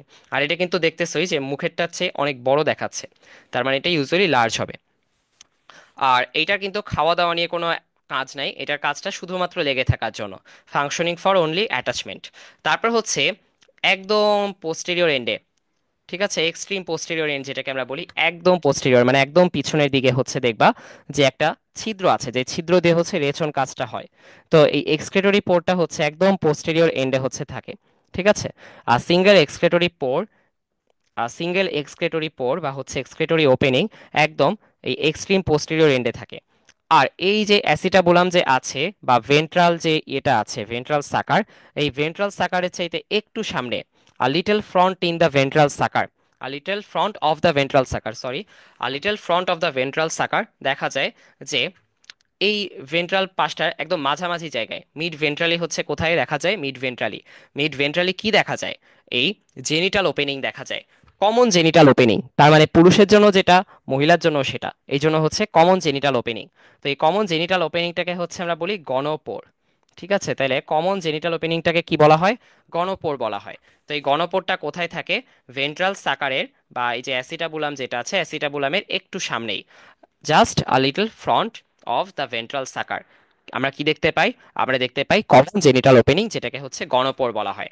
আর একটা স্পেশাল ফিচার আছে, ওইটা এই সাইডে দেখা যাবে না, ওইটা হচ্ছে পিছের পাশে দেখতে পাবো আমরা, ঠিক আছে। এটার পিছের দিকে হচ্ছে দেখবা যে একটা টেম্পোরারি ওপেনিং দেখা যায়। এই টেম্পোরারি ওপেনিংটাকে হচ্ছে বলা হয় লৌরার্স ক্যানেল। তাহলে কার ক্যানেল, লৌরার্স ক্যানেল, ঠিক আছে, লৌরার্স ক্যানেল বলা হয়। এই লৌরার্স ক্যানেলটা হচ্ছে একটা স্পেশাল টাইমে দেখা যায়, যখন এদের প্রজনন ঋতু বা ব্রিডিং সিজন চলে। ওই ব্রিডিং সিজন চলার সময় হচ্ছে লরার্স ক্যানেলটা হচ্ছে একদম অপোজিটে আসে। এই অপোজিটে হচ্ছে ডরসাল সারফেসে থাকে এটা, ঠিক আছে, মানে পিঠের দিকে থাকে, এই পিঠের দিকে থাকে। আর তারপর হচ্ছে এটা হচ্ছে অ্যান্টেরিয়র টু দ্য মিডল, মানে হচ্ছে এই যে একদম সামনের দিকেই থাকবে, মানে অ্যান্টেরিয়র সাইডেই থাকবে, জাস্ট মাঝামাঝি, অ্যান্টেরিয়র সাইডে আর মাঝামাঝি থাকবে। তারপর হচ্ছে টেগুমেন্ট। টেগুমেন্ট আসছে হচ্ছে বিভিন্ন ধরনের, এই যে বাইরে আমরা লেয়ার টেয়ার দেখি না, বাইরে হচ্ছে একটা মনে করো কভারিং, এই কভারিংটা হচ্ছে এই টেগুমেন্ট, ঠিক আছে। তো এই যে বাইরের যে লেয়ারটা বা কভারিংটা এটা হচ্ছে টেগুমেন্ট। আর এই টেগুমেন্টটা হচ্ছে সিঙ্কাইশিয়াল টেগুমেন্ট। সিঙ্কাইশিয়াল বলার কারণ কি, কারণ হচ্ছে অনেকগুলা সেল মিলে হচ্ছে দেখবা যে এটা তৈরি করতেছে, বাট সবগুলা সেলের মধ্যে যে সেল ওয়াল, এই সেল ওয়ালটা হচ্ছে দেখা যায় যে বা কোষের মধ্যে যে প্রাচীরটা থাকে বা ঝিল্লিটা থাকে, এই ঝিল্লিটা হচ্ছে নষ্ট হয়ে যায়। নষ্ট হয়ে হয়ে দেখা যায় যে এই যে একটা, এই যে দুইটা, এই যে তিনটা, এভাবে করে হচ্ছে একটার সাথে আরেকটা লাগে, আরেকটার সাথে আরেকটা লাগে। এই কনসেপ্টটা হচ্ছে সিঙ্ক করা, ঠিক আছে, একটা আরেকটার সাথে সিঙ্ক করছে বা দুইটা একসাথে থাকতেছে, এইটা হচ্ছে সিঙ্ক। এবং ওইখান থেকে সিঙ্কাইশিয়াল টার্মটা আসছে। অর্থাৎ এদের যে প্রোটেক্টিভ লেয়ারটা থাকবে, এই লেয়ারটায় অনেকগুলা কোষ একসাথে থাকবে, বাট সবগুলো একটা একটার সাথে যুক্ত থাকবে এবং একটা একটা থেকে আলাদা থাকবে না। বুঝতে পারছো, মানে একটা একটা থেকে আলাদা করা যাবে না, সবগুলো একসাথে হচ্ছে লেগে থাকবে। ওই যে লেগে থাকতেছে, এই লেগে থাকার পরে হচ্ছে দেখা যাবে যে এরা একসাথে ফাংশন করবে। কিসের জন্য ফাংশন করবে, দেখা যায় যে টেগুমেন্টের মাধ্যমে হলো, এই যে যখন এরা আমাদের অন্ত্রের মধ্যে লেগে আছে, তখন তো বিভিন্ন ধরনের কেমিক্যাল থাকে, যে কেমিক্যালগুলো হচ্ছে এদেরকে ওই ইয়ে করে দিতে পারে, গলিয়ে দিতে পারে। ওই গলিয়ে যাতে না দেয় ওইটার জন্য হচ্ছে প্রোটেক্টিভ লেয়ার হিসেবে, এই প্রোটেকশনের জন্য হচ্ছে কাজ করে সিঙ্কাইশিয়াল টেগুমেন্টটা। তারপর হচ্ছে চলনের ক্ষেত্রে দেখা যায় যে ঘর্ষণটাকে নিয়ন্ত্রণ করা বা পিছলায় পড়ে না যাওয়া, ঠিকমতো চলতে পারার জন্য, অর্থাৎ লোকোমোশনের জন্য হচ্ছে এটা কাজ করে। তারপর লেগে থাকায় হেল্প করে। তো লেগে থাকায় হেল্প করা মানে হচ্ছে অ্যাঙ্করেজে হেল্প করতেছে, এই তিনটাই হচ্ছে টেগোমেন্টের কাজ। আর এই যে টেগোমেন্টের নিচের দিকেই হচ্ছে দেখবা যে নিচে হচ্ছে কি হয়, নিচে হলো বেসমেন্টটা থাকে, ঠিক আছে। প্রথমে ফাউন্ডেশন, এই যে টেগোমেন্ট, তারপর হচ্ছে বেসমেন্ট। তো এই বেসমেন্ট মেমব্রেন যেটা, এই টেগোমেন্টের নিচে একটা থিন মেমব্রেন থাকে। এই থিন মেমব্রেনটা হচ্ছে টেগোমেন্টটাকে ওই নিচে যে মাসেলগুলা থাকবে ওই মাসেলগুলা থেকে আলাদা করতেছে। এই যে নিচে মাসেল, এই মাসেল আর টেগোমেন্টটাকে আলাদা করতেছে হচ্ছে মাঝখানে যেই লেয়ারটা আছে, এই লেয়ারটাকে কি বলি আমরা, বেসমেন্ট মেমব্রেন। তাইলে এই যে মাঝখানে যে মেমব্রেনটা আছে এটাই হচ্ছে মাসেল। মাসেল লেয়ার যেটা আছে, এই মাসেল লেয়ার আর সিঙ্কাইশিয়াল টেগোমেন্ট এই দুইটাকে আলাদা করছে। তাইলে এই যে মাঝখানে হচ্ছে বেসমেন্ট মেমব্রেন, একদম ভিতরে হচ্ছে কি দেখতেছি আমরা, মাসেল। আর এই যে একদম বাইরে যেটা, ওই বাইরেরটা হচ্ছে সিঙ্কাইশিয়াল টেগোমেন্ট। তাহলে এই সিঙ্কাইশিয়াল টেগোমেন্ট আর মাসেলটাকে আলাদা করছে হচ্ছে বেসমেন্ট মেমব্রেন।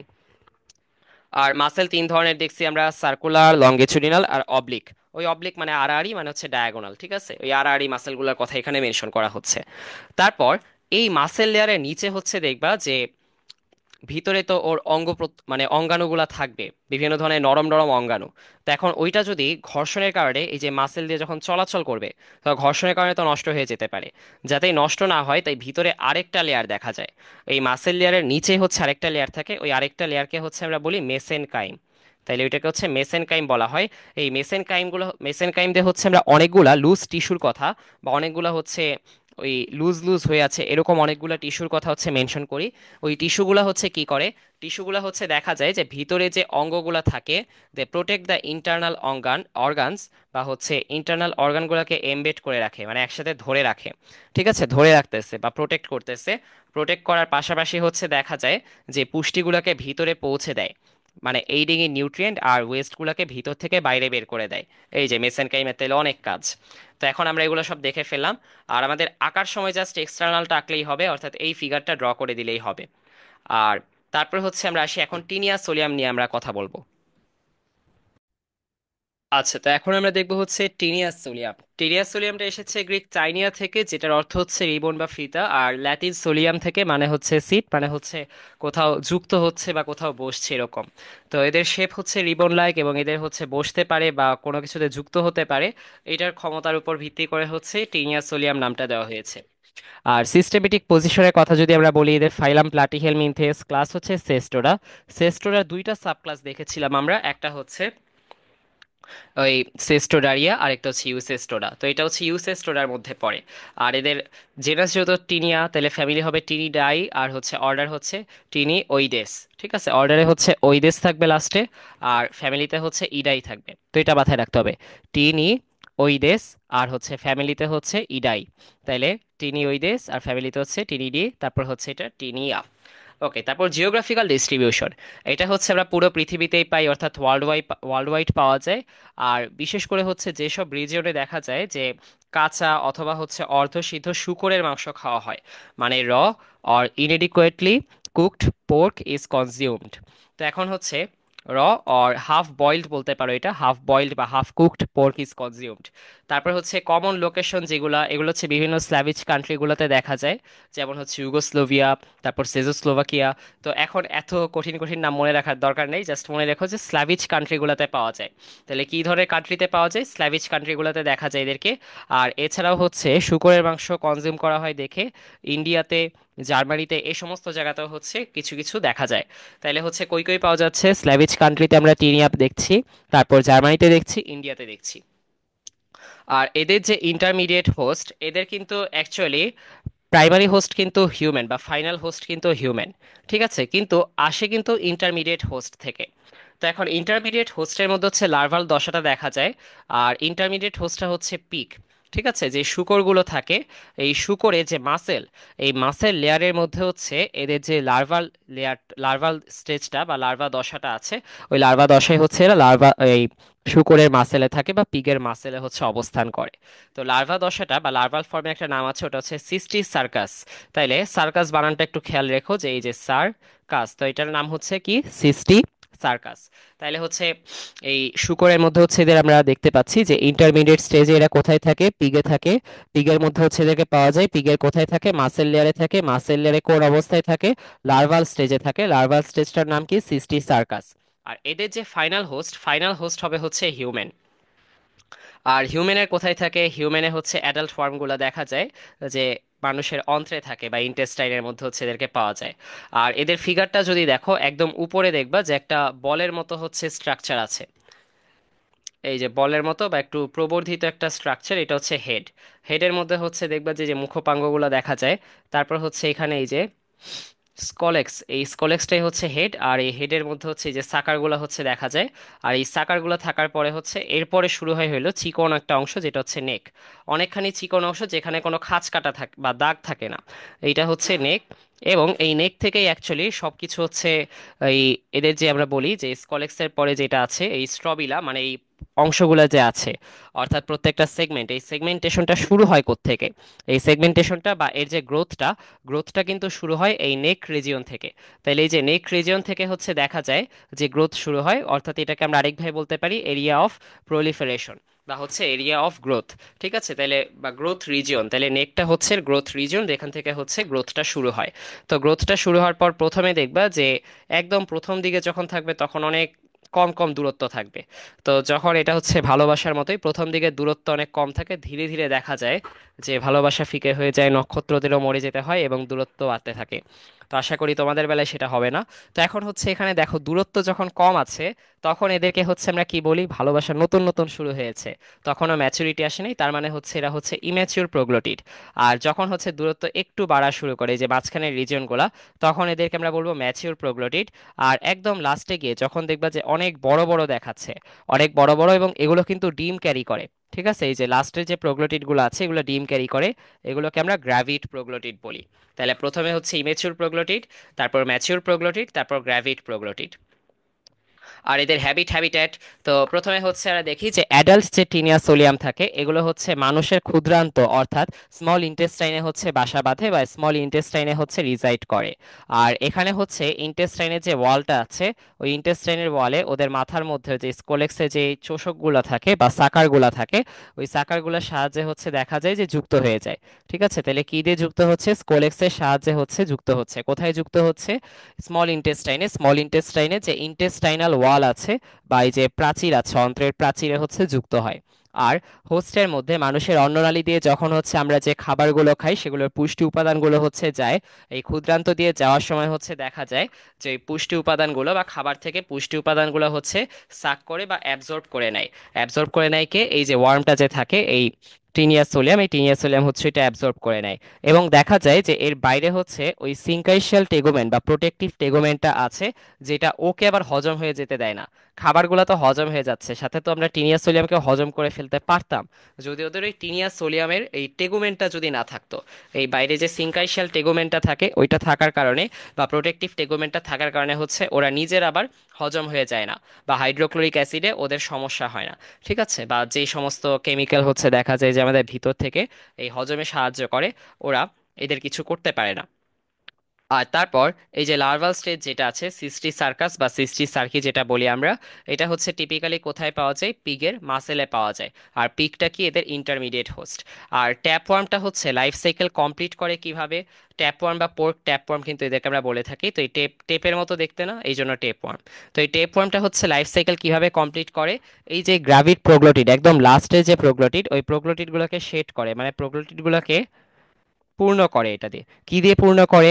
ফার্টিলাইজড এগ বা নিষিক্ত করা যে ডিম আছে, এই ফার্টিলাইজড এগ দিয়ে হচ্ছে এই গ্র্যাভিড প্রোগ্লোটিডগুলোকে পূর্ণ করে দেয়।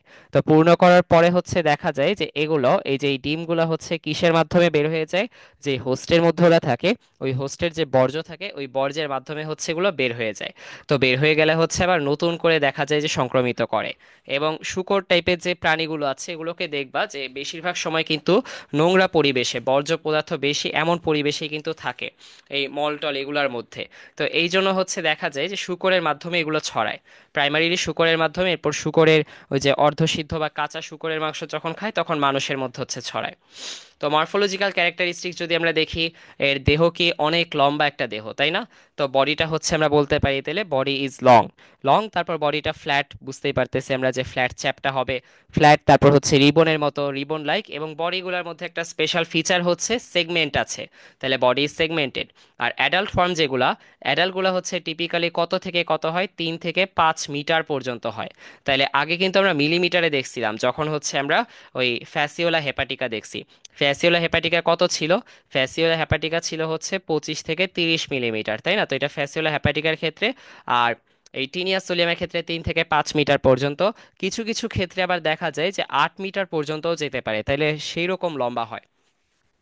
আর এদের কালার হচ্ছে সাধারণত সাদা রঙের হয়ে থাকে। কালার সাধারণত সাদা, অথবা কিছু ক্ষেত্রে দেখা যায় সাদার কাছাকাছি গ্রেইশ টাইপের, ইয়েলোইশ টাইপের বা একটু ক্রিম কালার টাইপেরও হতে পারে। আর এদের সেগমেন্টগুলো হচ্ছে দেখা যায় যে body is divided into series of segments, অনেকগুলো সেগমেন্টে ভাগ করা থাকে, প্রত্যেকটা সেগমেন্টকে হচ্ছে আমরা কি বলি, প্রোগ্লোটিড বলে থাকি। আর তুলনামূলক নতুন যেগুলো থাকে ইমেচিউর প্রোগ্লোটিড গুলা কিসের কাছাকাছি থাকে, ইমেচিউর প্রোগ্লোটিড গুলা হচ্ছে স্কলেক্স বা মাথার কাছাকাছি থাকে। আর ওল্ডার ওয়ান যেগুলো আছে গ্র্যাভিড প্রোগ্লোটিড গুলা দেখা যায় যে পোস্টেরিয়র এন্ডের দিকে থাকে। আর স্কোলেক্সটা হচ্ছে অনেকটা দেখবা দরজার যে হাতল থাকে বা দরজার যে নব থাকে অনেকটা নবের মতো স্ট্রাকচার, আর এটা থাকে হচ্ছে অ্যান্টেরিয়র পাশে অর্থাৎ সামনের দিকে। তাহলে অ্যান্টেরিয়র পার্টে কি থাকে, anterior part features a small নব লাইক স্ট্রাকচার, নবের মতো একটা স্ট্রাকচার থাকে, এটার নাম কি, এটার নাম হচ্ছে স্কলেক্স। এই যে নবের মতো যে স্কলেক্সটা থাকে এইটার মধ্যে হচ্ছে এই যে দেখো এখানে তিনটা সাকার দেখা যাচ্ছে আর একটা পিছে থাকবে। তো কয়টা সাকার টোটাল, চারটা সাকার থাকে এবং এগুলোকে অ্যাসেটাবুলা বলে। তাহলে এই যে এই সাকারগুলোকে কি বলে, অ্যাসেটাবুলা। তো এই যে এই উইথ ফোর অ্যাসেটাবুলা অথবা ফোর সাকার, এবং দেখা যায় যে যে উপরের দিকে দেখছিলা যে রিট্রাক্টেবল রোস্টেলাম, তো এই যে উপরের দিকে হচ্ছে হুক থাকবে, এই যে উপরের দিকে হচ্ছে হুক দেখা যাচ্ছে, ঠিক আছে। এই হুকগুলো থাকে, এই হুকগুলো হচ্ছে রিট্রাক্টেবল রোস্টেলা। তো এই যে এখন রোস্টেরাম, এই রিট্রাক্টেবল রোস্টেরাম কি, এই রিট্রাক্টেবল রোস্টেরামের মধ্যে হচ্ছে দেখা যায় যে হুকগুলা লাগানো থাকে। আর এই রোস্টেরামটা যে অঙ্গ, এই অঙ্গটা হচ্ছে কি করতে পারে, সংকোচন করতে পারে। ঠিক আছে, তো ধরো যে তোমার যে অন্ত্রের প্রাচীর, এই অন্ত্রের প্রাচীরে ও হচ্ছে লাগলো, লাগার পরে জাস্ট এমনি তো বসে যেতে পারবে না, শক্ত করে চেপে ধরতে হবে। তো এই চেপে ধরার জন্য নিজেকে সংকুচিত করে প্রেসার অ্যাপ্লাই করে। এই প্রেসার অ্যাপ্লাই করার পরে হচ্ছে দেখা যায় যে ফোর্সটা দিয়ে হলো এইটা অন্ত্রের প্রাচীরের সাথে যুক্ত হয়ে যায়। বুঝতে পারছি তাইলে আমরা, এই যে যে রিট্রাক্টেবল রোস্টেলা থাকে এইটার সাথেই তো হুক লাগানো থাকে। এই যে রিট্রাক্টেবল রোস্টেলার সাথে, এই যে রিট্রাক্টেবল রোস্টেলাম, তো এই রোস্টেলামের সাথে হচ্ছে কি থাকবে, হুক লাগানো থাকবে।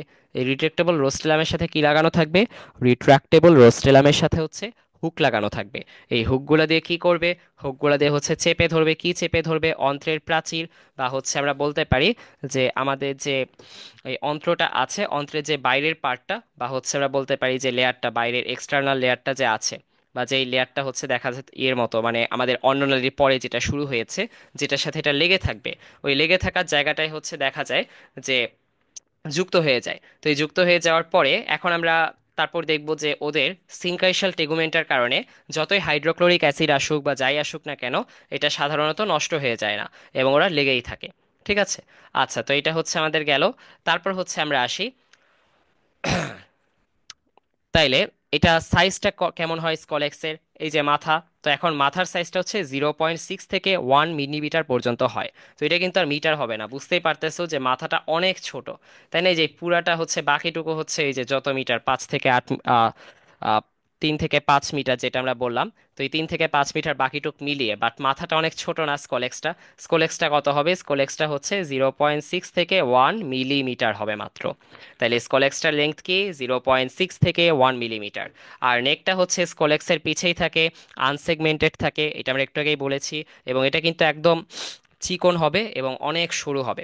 তাইলে শর্ট ন্যারো আনসেগমেন্টেড রিজিয়ন, তাহলে হচ্ছে একদম ছোট, আর হচ্ছে দেখা যাবে চিকন, একদম খাটো চিকন, আর হচ্ছে আনসেগমেন্টেড, কোনো সেগমেন্টেশন এখানে শুরু হয়নি।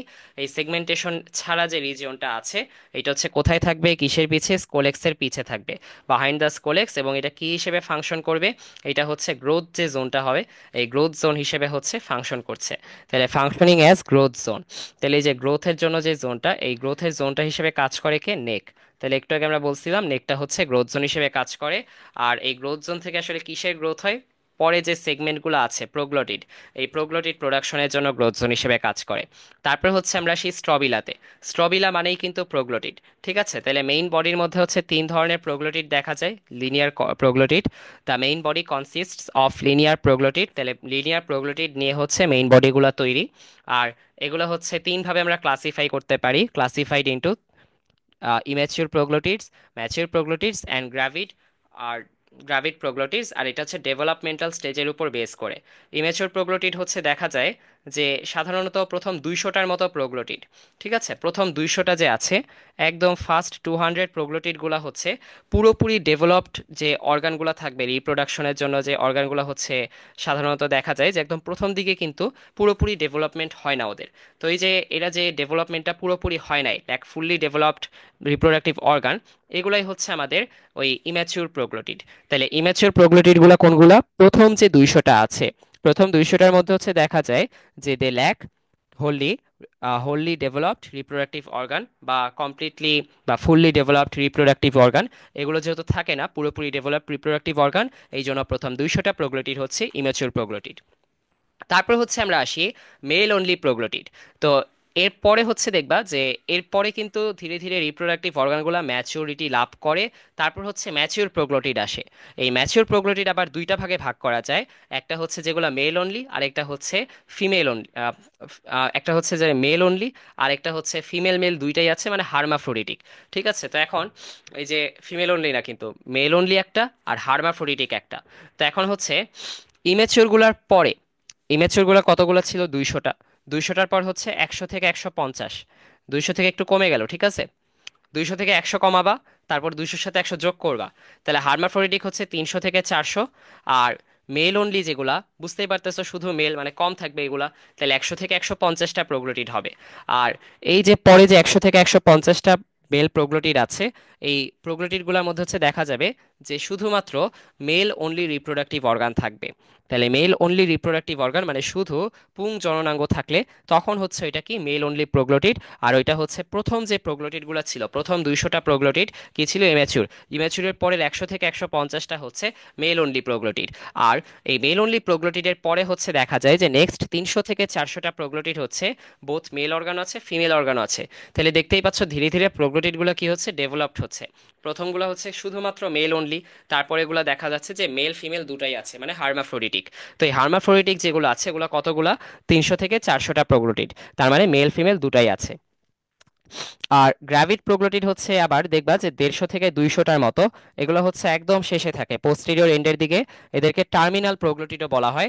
তো টার্মিনাল মানে একদম শেষের দিকে যে প্রোগ্লোটিডগুলো আছে, তো এই টার্মিনাল প্রোগ্লোটিডগুলো ইউজুয়ালি হচ্ছে 150 থেকে 200টা, এদেরকে আমরা গ্র্যাভিড প্রোগ্লোটিড বলি। আর এদের মধ্যে হচ্ছে দেখবা যে ফার্টিলাইজড এগ যেগুলো আছে, ম্যাচিউর ফার্টিলাইজড এগ, এগুলো হচ্ছে ব্রাঞ্চড ইউটেরাসের মধ্যে থাকে। তো বিভিন্ন ব্রাঞ্চিং থাকে, ওই ব্রাঞ্চিং এর মধ্যে হচ্ছে দেখা যায় যে এগগুলো হচ্ছে ওরা ক্যারি করে।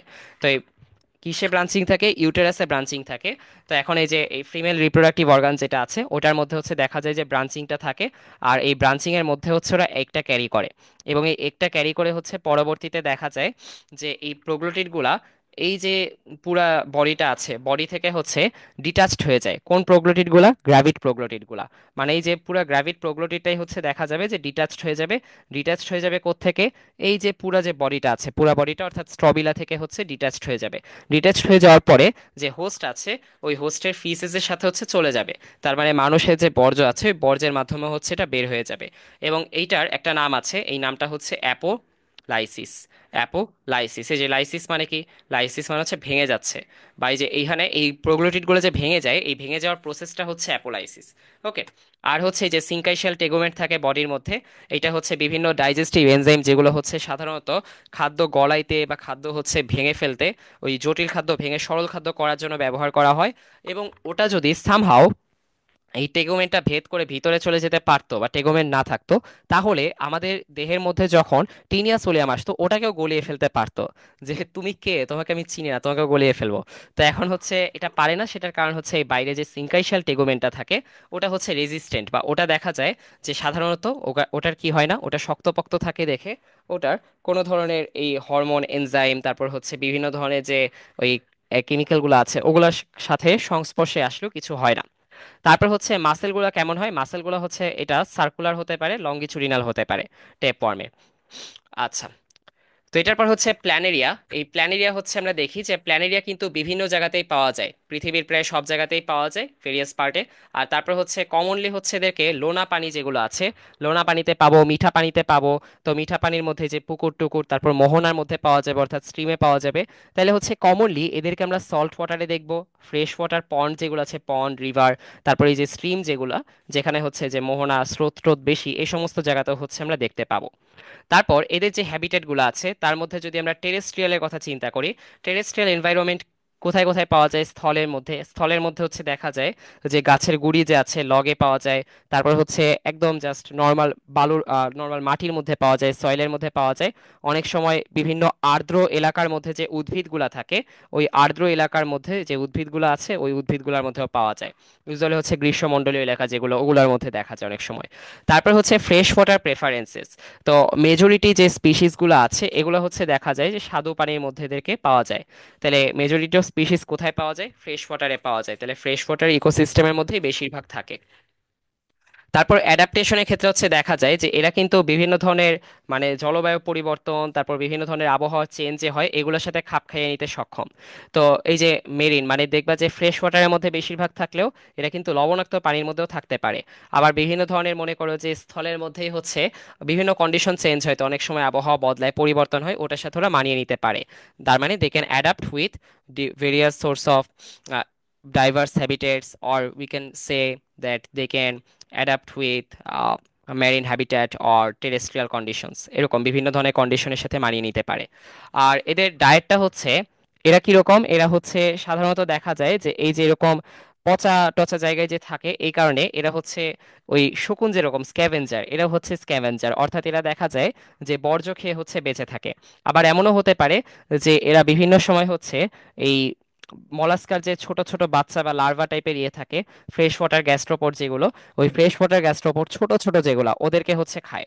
তাহলে হচ্ছে এরা এই যে বিভিন্ন fresh water gastropod, small fresh water gastropod খেয়ে থাকে। তো এই জন্য হচ্ছে কার্নিভোরাস, মানে বিভিন্ন প্রাণীও কিন্তু খাচ্ছে। এই জন্য হচ্ছে ফ্রেশ ওয়াটার গ্যাস্ট্রোপড হতে পারে।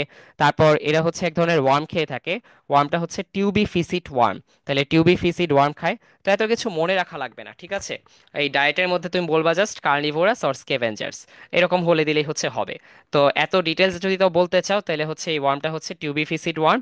আর আর্থ্রোপোডের মতো অনেকটা আইসোপোড যেগুলা, এই আইসোপোডগুলোকে হচ্ছে খেয়ে থাকে।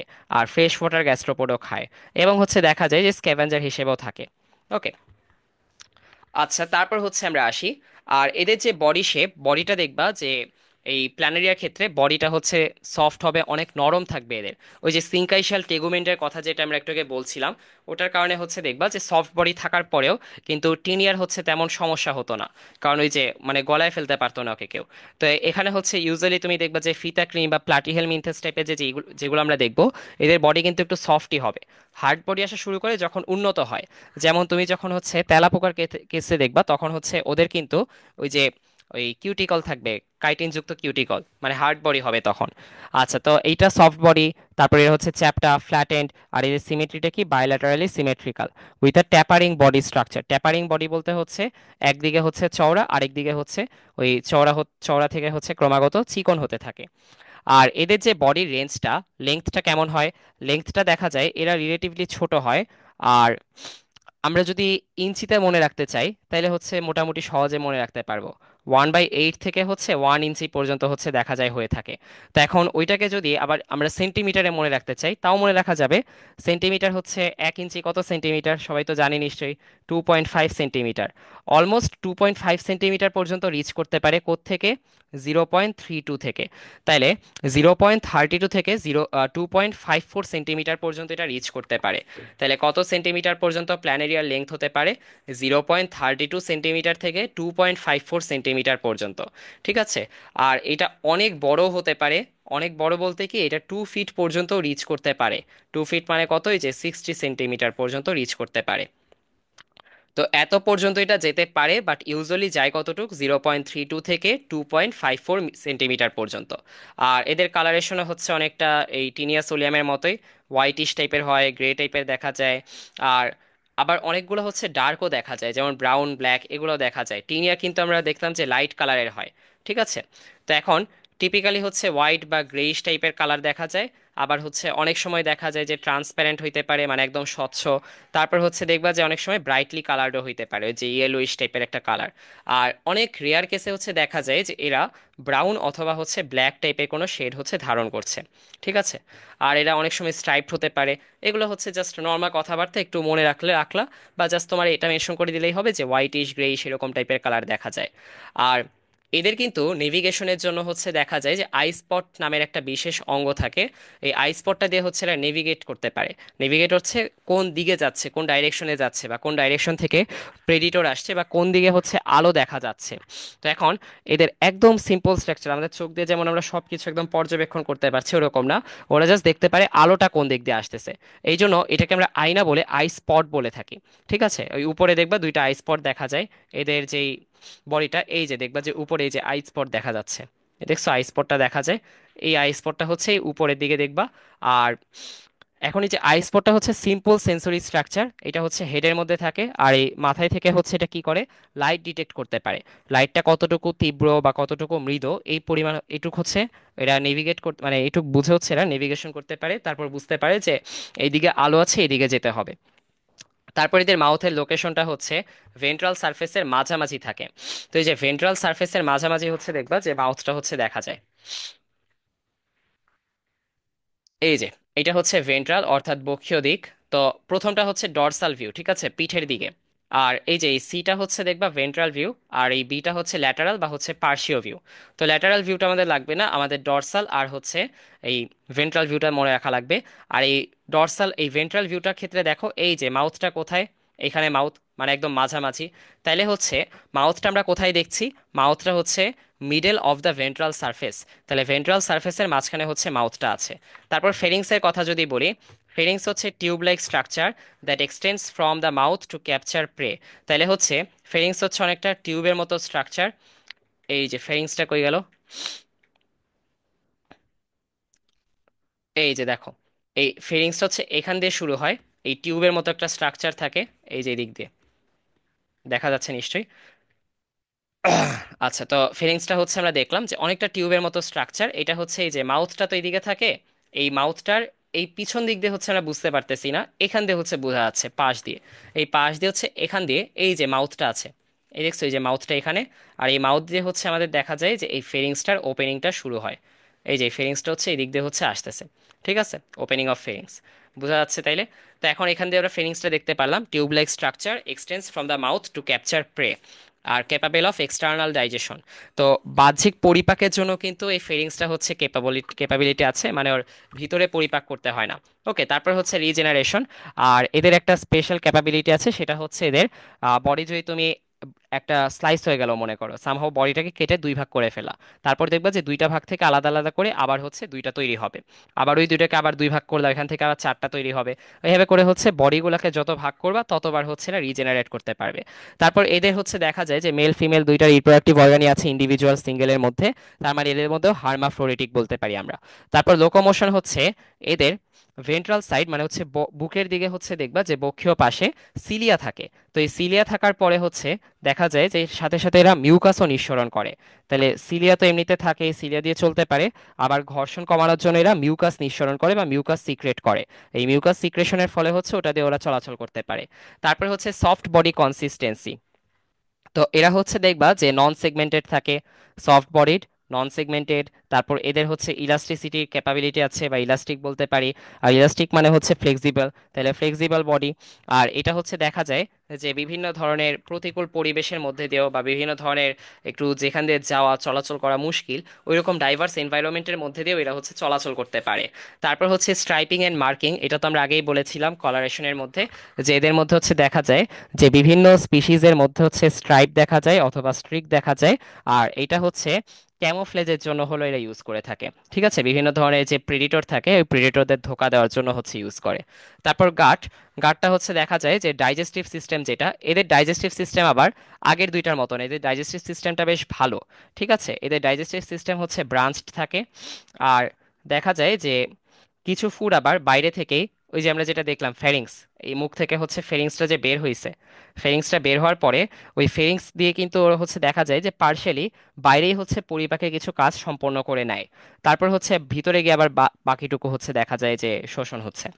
ওকে, তারপর হচ্ছে দেখা যায় যে এদের যে আই স্পটটা থাকে, ওই আই স্পট থাকার পরে হচ্ছে দেখা যায় যে এদের গায়ে হচ্ছে সেন্সরি বিভিন্ন স্ট্রাকচার থাকে। এটা হচ্ছে বাইরের পরিবেশটা কেমন এটা বুঝতে হেল্প করে। তারপর রেসপিরেশন, রেসপিরেশনটা হচ্ছে এই প্লাটিহেলমিনথেসে যেমন হয়, এদেরও হচ্ছে ত্বকের মাধ্যমে রেসপিরেশন হয় বা ত্বকের মাধ্যমে শ্বসন হয়। এবং এটা কিভাবে হয়, এটা হচ্ছে গ্যাস এক্সচেঞ্জের মাধ্যমে, diffusion through the body surface, এই গ্যাস এক্সচেঞ্জের মাধ্যমে হচ্ছে। তারপর টেরেস্ট্রিয়াল অ্যাডাপ্টেশন। তো এখন দেখা যায় যে terrestrial species exhibit features that support survival in moist soil and vegetation. তো এই টেরেস্ট্রিয়াল বা স্থলচর যেগুলো আছে, এদের মধ্যে হচ্ছে দেখা যায় যে বিভিন্ন ফিচার দেখা যায় যেটা এদের সার্ভাইভালের জন্য হচ্ছে সাপোর্ট করে। ওকে, তাহলে প্ল্যানেরিয়া আমরা দেখলাম। আর প্ল্যানেরিয়ার ক্ষেত্রে হচ্ছে এই যে এত কিছু মনে রাখার দরকার নাই, জাস্ট হচ্ছে তুমি ডর্সাল ভিউটা মনে রাখবা, ভেন্ট্রাল ভিউটা মনে রাখবা। তারপর হচ্ছে এই যে অ্যাডেসিভ জোন, মানে হচ্ছে এখানে দেখবা যে অনেকটা হচ্ছে এই যে buddy buddy buddy buddy Bundi Bundi Bundi Bundi আছে। আর এইটার মাধ্যমে হচ্ছে ওরা একটা কোনো কিছুর গায়ে হচ্ছে লাগতে পারে বা আটকাতে পারে, যে চিপকায় যায়, যে চিপকায় যেতে পারে। আর এই বাইরের দিকে দেখবা যে গালে যেমন টোল পড়ে না, ওই টোল পড়ার মতো করে হচ্ছে একটু বাড়ানো অংশ আছে। এই যে বাড়ানো অংশটাকে হচ্ছে অউরিকল বলে। কি বলে? আও রি কল। তো এই যে আউরিকলটা হচ্ছে এই যে মুখের বাইরের দিকে বাড়ানো অংশটা।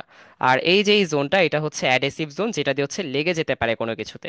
আর তারপর এই যে এর ভেন্ট্রাল সারফেসে আমরা বলছিলাম না সিলিয়া থাকে, এই যে ভেন্ট্রাল ভিউ থেকেই তো তাহলে আমরা দেখবো কোথায় সিলিয়া আছে। তো এই যে এই জোনটা যে আছে, এই জোনটা, এই ভেন্ট্রাল জোনটা, এটাই হচ্ছে সিলিয়েটেড জোন। ঠিক আছে। আর এই যে ভেন্ট্রাল সারফেসের মাঝামাঝি অংশে হচ্ছে আমরা দেখবো মাউথ আছে, এই মাউথটা মাঝামাঝি অংশে। আর মাউথের নিচে কি থাকবে? গণপর, কমন জেনিটাল ওপেনিং বা গণপরটা হচ্ছে মাউথের নিচে থাকবে। ওকে।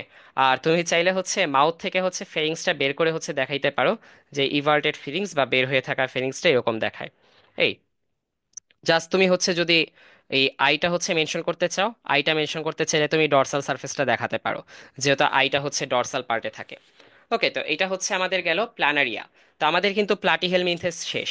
এখন আমরা আরো দুটা পড়বো, আরো দুটা ফাইলাম, একটা হচ্ছে ন্যাথোস্টোমোলিডা আর একটা হচ্ছে নেমার্শিয়া। তো ন্যাথোস্টোমোলিডা এসেছে হচ্ছে গ্রিক ওয়ার্ড ন্যাথোস থেকে, যেটার অর্থ হচ্ছে জ। আর স্টোমা থেকে, স্টোমা অর্থ হচ্ছে মাউথ বা মুখ। তো এদের হচ্ছে জ লাইক স্ট্রাকচার থাকে। তুমি যদি এই ছবিটা খেয়াল করো, দেখবা যে এই যে এখান দিয়ে তো মুখটা শুরু হয়েছে, মুখের এদিকে হচ্ছে স্পাইকি বা স্পাইনি স্ট্রাকচার থাকে। এই স্পাইনি স্ট্রাকচারটার এদিক দিয়ে হচ্ছে এই যে একটু ছোট ছোট করে, তারপর হচ্ছে এই যে এদিক দিয়ে হচ্ছে মুখটা শুরু হলো। মুখটা শুরু হয়ে যাওয়ার পরে অনেকটা প্ল্যানেরিয়ার ক্ষেত্রে আমরা যেমন দেখেছিলাম, প্ল্যানেরিয়ার মতো করে হচ্ছে এই যে গালে টোল পড়লে যেমন লাগে ওরকম একটা শেপ চলে যাবে। আর তারপর এইটার নিচে হচ্ছে তুমি এই জর স্ট্রাকচারটা দিয়ে দিবা। এই জাস্ট এভাবে দিয়ে হচ্ছে জাস্ট মেনশন করে দিবা এটা হচ্ছে জ। যেহেতু ন্যাথোস্টোমুলিটার নাম ন্যাথোস আছে, তো এখন ফিগারের মধ্যে এক্সটার্নাল যদি হচ্ছে আমাদের কাছে, বাট স্টিল ফিগারের মধ্যে জটা দেখাই দিলে ভালো। তো দেখাই দেওয়ার পরে হচ্ছে তুমি জাস্ট এই যে টান দিবা, টান দেওয়ার পরে হচ্ছে অনেকটা ওয়ার্মের মতো যে শেপটা, ওই শেপটাই জাস্ট হচ্ছে এটা রেখে দিবা। তো মাঝখান দিয়ে আরেকবার একটু ভিতরে ঢুকবে কুঞ্চিত হয়ে, আবার বের করে দিবা। আবার বের করে এই যে লাস্টের দিকে গিয়ে হচ্ছে জাস্ট নিচে নামায় হচ্ছে একটু মিশাই দিবা। আর এই যে এদিক দিয়ে হচ্ছে এভাবে এভাবে এভাবে এভাবে কিছু কাটা বের করে রাখবা। বুঝছো? তো এই কাটা বের করে রাখলা। আর এইটুকুই হচ্ছে তোমার দেখানো ইনাফ, মোর দেন ইনাফ তোমার পরীক্ষার মধ্যে যখন ফিগার রাখবা। আর যদি তাও এক্সট্রা চাও, টেস্টিসটা মেনশন করতে পারো, মনে রাখাটা সোজা। এই যে এখানে টেস্টিস থাকে যে, এই টেস্টিসটা হচ্ছে দেখানো সোজা, টেস্টিস দেখাতে পারো। তারপর চাইলে স্টাইলেটও দেখাইতে পারো, কিন্তু যেহেতু আমাদের এই সেমিস্টারটা ফার্স্ট সেমিস্টারের মেইন জিনিসটা হচ্ছে এক্সটার্নাল ফিচার নিয়ে, তাই আমার কাছে মনে হয় যে জাস্ট জটা যদি দেখায় দাও তো হবে। আর যার সাথে হচ্ছে তুমি চাইলে হচ্ছে ভিতরে এই গার্ডটা দেখাইতে পারো। এই যেদিকে হচ্ছে গার্ড আছে, গার্ড দেখালা। গার্ড দেখানোর পরে হচ্ছে তুমি ওভারই যদি নামাই দিতে চাও, মানে তোমার কাছে যে মনে হয় সবকিছুই দেখাবো, তো এই যে এখানে নামাই দিলে ভাবে এই প্রথমে হচ্ছে জ দিছো, মনে পড়তেছে তো জিনিসগুলো, চোখ বন্ধ করে একবার চিন্তা করো ছবিতে কি কি দিছো। প্রথমে হচ্ছে এই ওয়ার্মের মতো শেপটা আঁকলা, উপরে স্পাইনি স্ট্রাকচার দিলা, নিচে স্পাইনি স্ট্রাকচার দিলা। তারপর হচ্ছে তো একদম শুরুতেই কি ছিল, শুরুতে হচ্ছে যে গালে টোল খাওয়া অংশটা যে আছে, ওই অংশটার নিচে, অংশটার নিচে হচ্ছে জ থাকবে। জ থাকার পরে হচ্ছে তারপরে একটা সুতার মতো অংশ নেমে যাবে, ওইটা হচ্ছে তোমার গাট। তো গাটের পরে হচ্ছে দেখবা অনেকটা আইসক্রিমের যে উপরে, কোন আইসক্রিমের উপরে যে পার্টটা থাকে ক্রিমের পার্টে, ক্রিমের মতো করে হচ্ছে ওভারিটা আঁকবা। ওভারি আঁকার পরে হচ্ছে তার নিচে ওই জাস্ট একটা নর্মাল করে হইলো একটা ডিম এঁকে দিবা। ডিম এঁকে দেওয়ার পরে হচ্ছে এটা বুরসা। ঠিক আছে, বুরসার নিচে হচ্ছে আরেকটু ছোট করে একটা অংশ দিবা, ওইটা হচ্ছে প্রি বুরসা। তো বুরসা আসার আগে যেটা আসে ওইটা হচ্ছে প্রি বুরসা, ওইটা হচ্ছে বুরসার নিচে থাকে। এই আর তারপর হচ্ছে এই যে বুরসা প্রি বুরসা দিলা, তারপর হচ্ছে নিচে সারি সারি করে হচ্ছে টেস্টিসের শেপগুলো দিয়ে দিলা। আর টেস্টিসের পরে টেস্টিস যেখানে শেষ হবে, দুই সারিতে টেস্টিস আর তার মাঝামাঝি থেকে শুরু হবে হচ্ছে স্টাইলেট। আর স্টাইলেটের নিচে হচ্ছে দেখবা যে একটা ওই গহ্বরের মতো অংশ আছে, ওইটা হচ্ছে মেল পোর। তো স্টাইলেটটা যদি তুমি মেনশন না করো তাও আমার মনে হয় না খুব একটা ক্ষতি হবে। বাকিগুলো তুমি চাইলে দিয়ে দিতে পারো, বুরসা, প্রিবুরসা, ওভারি, গার্ড, চ, এগুলো।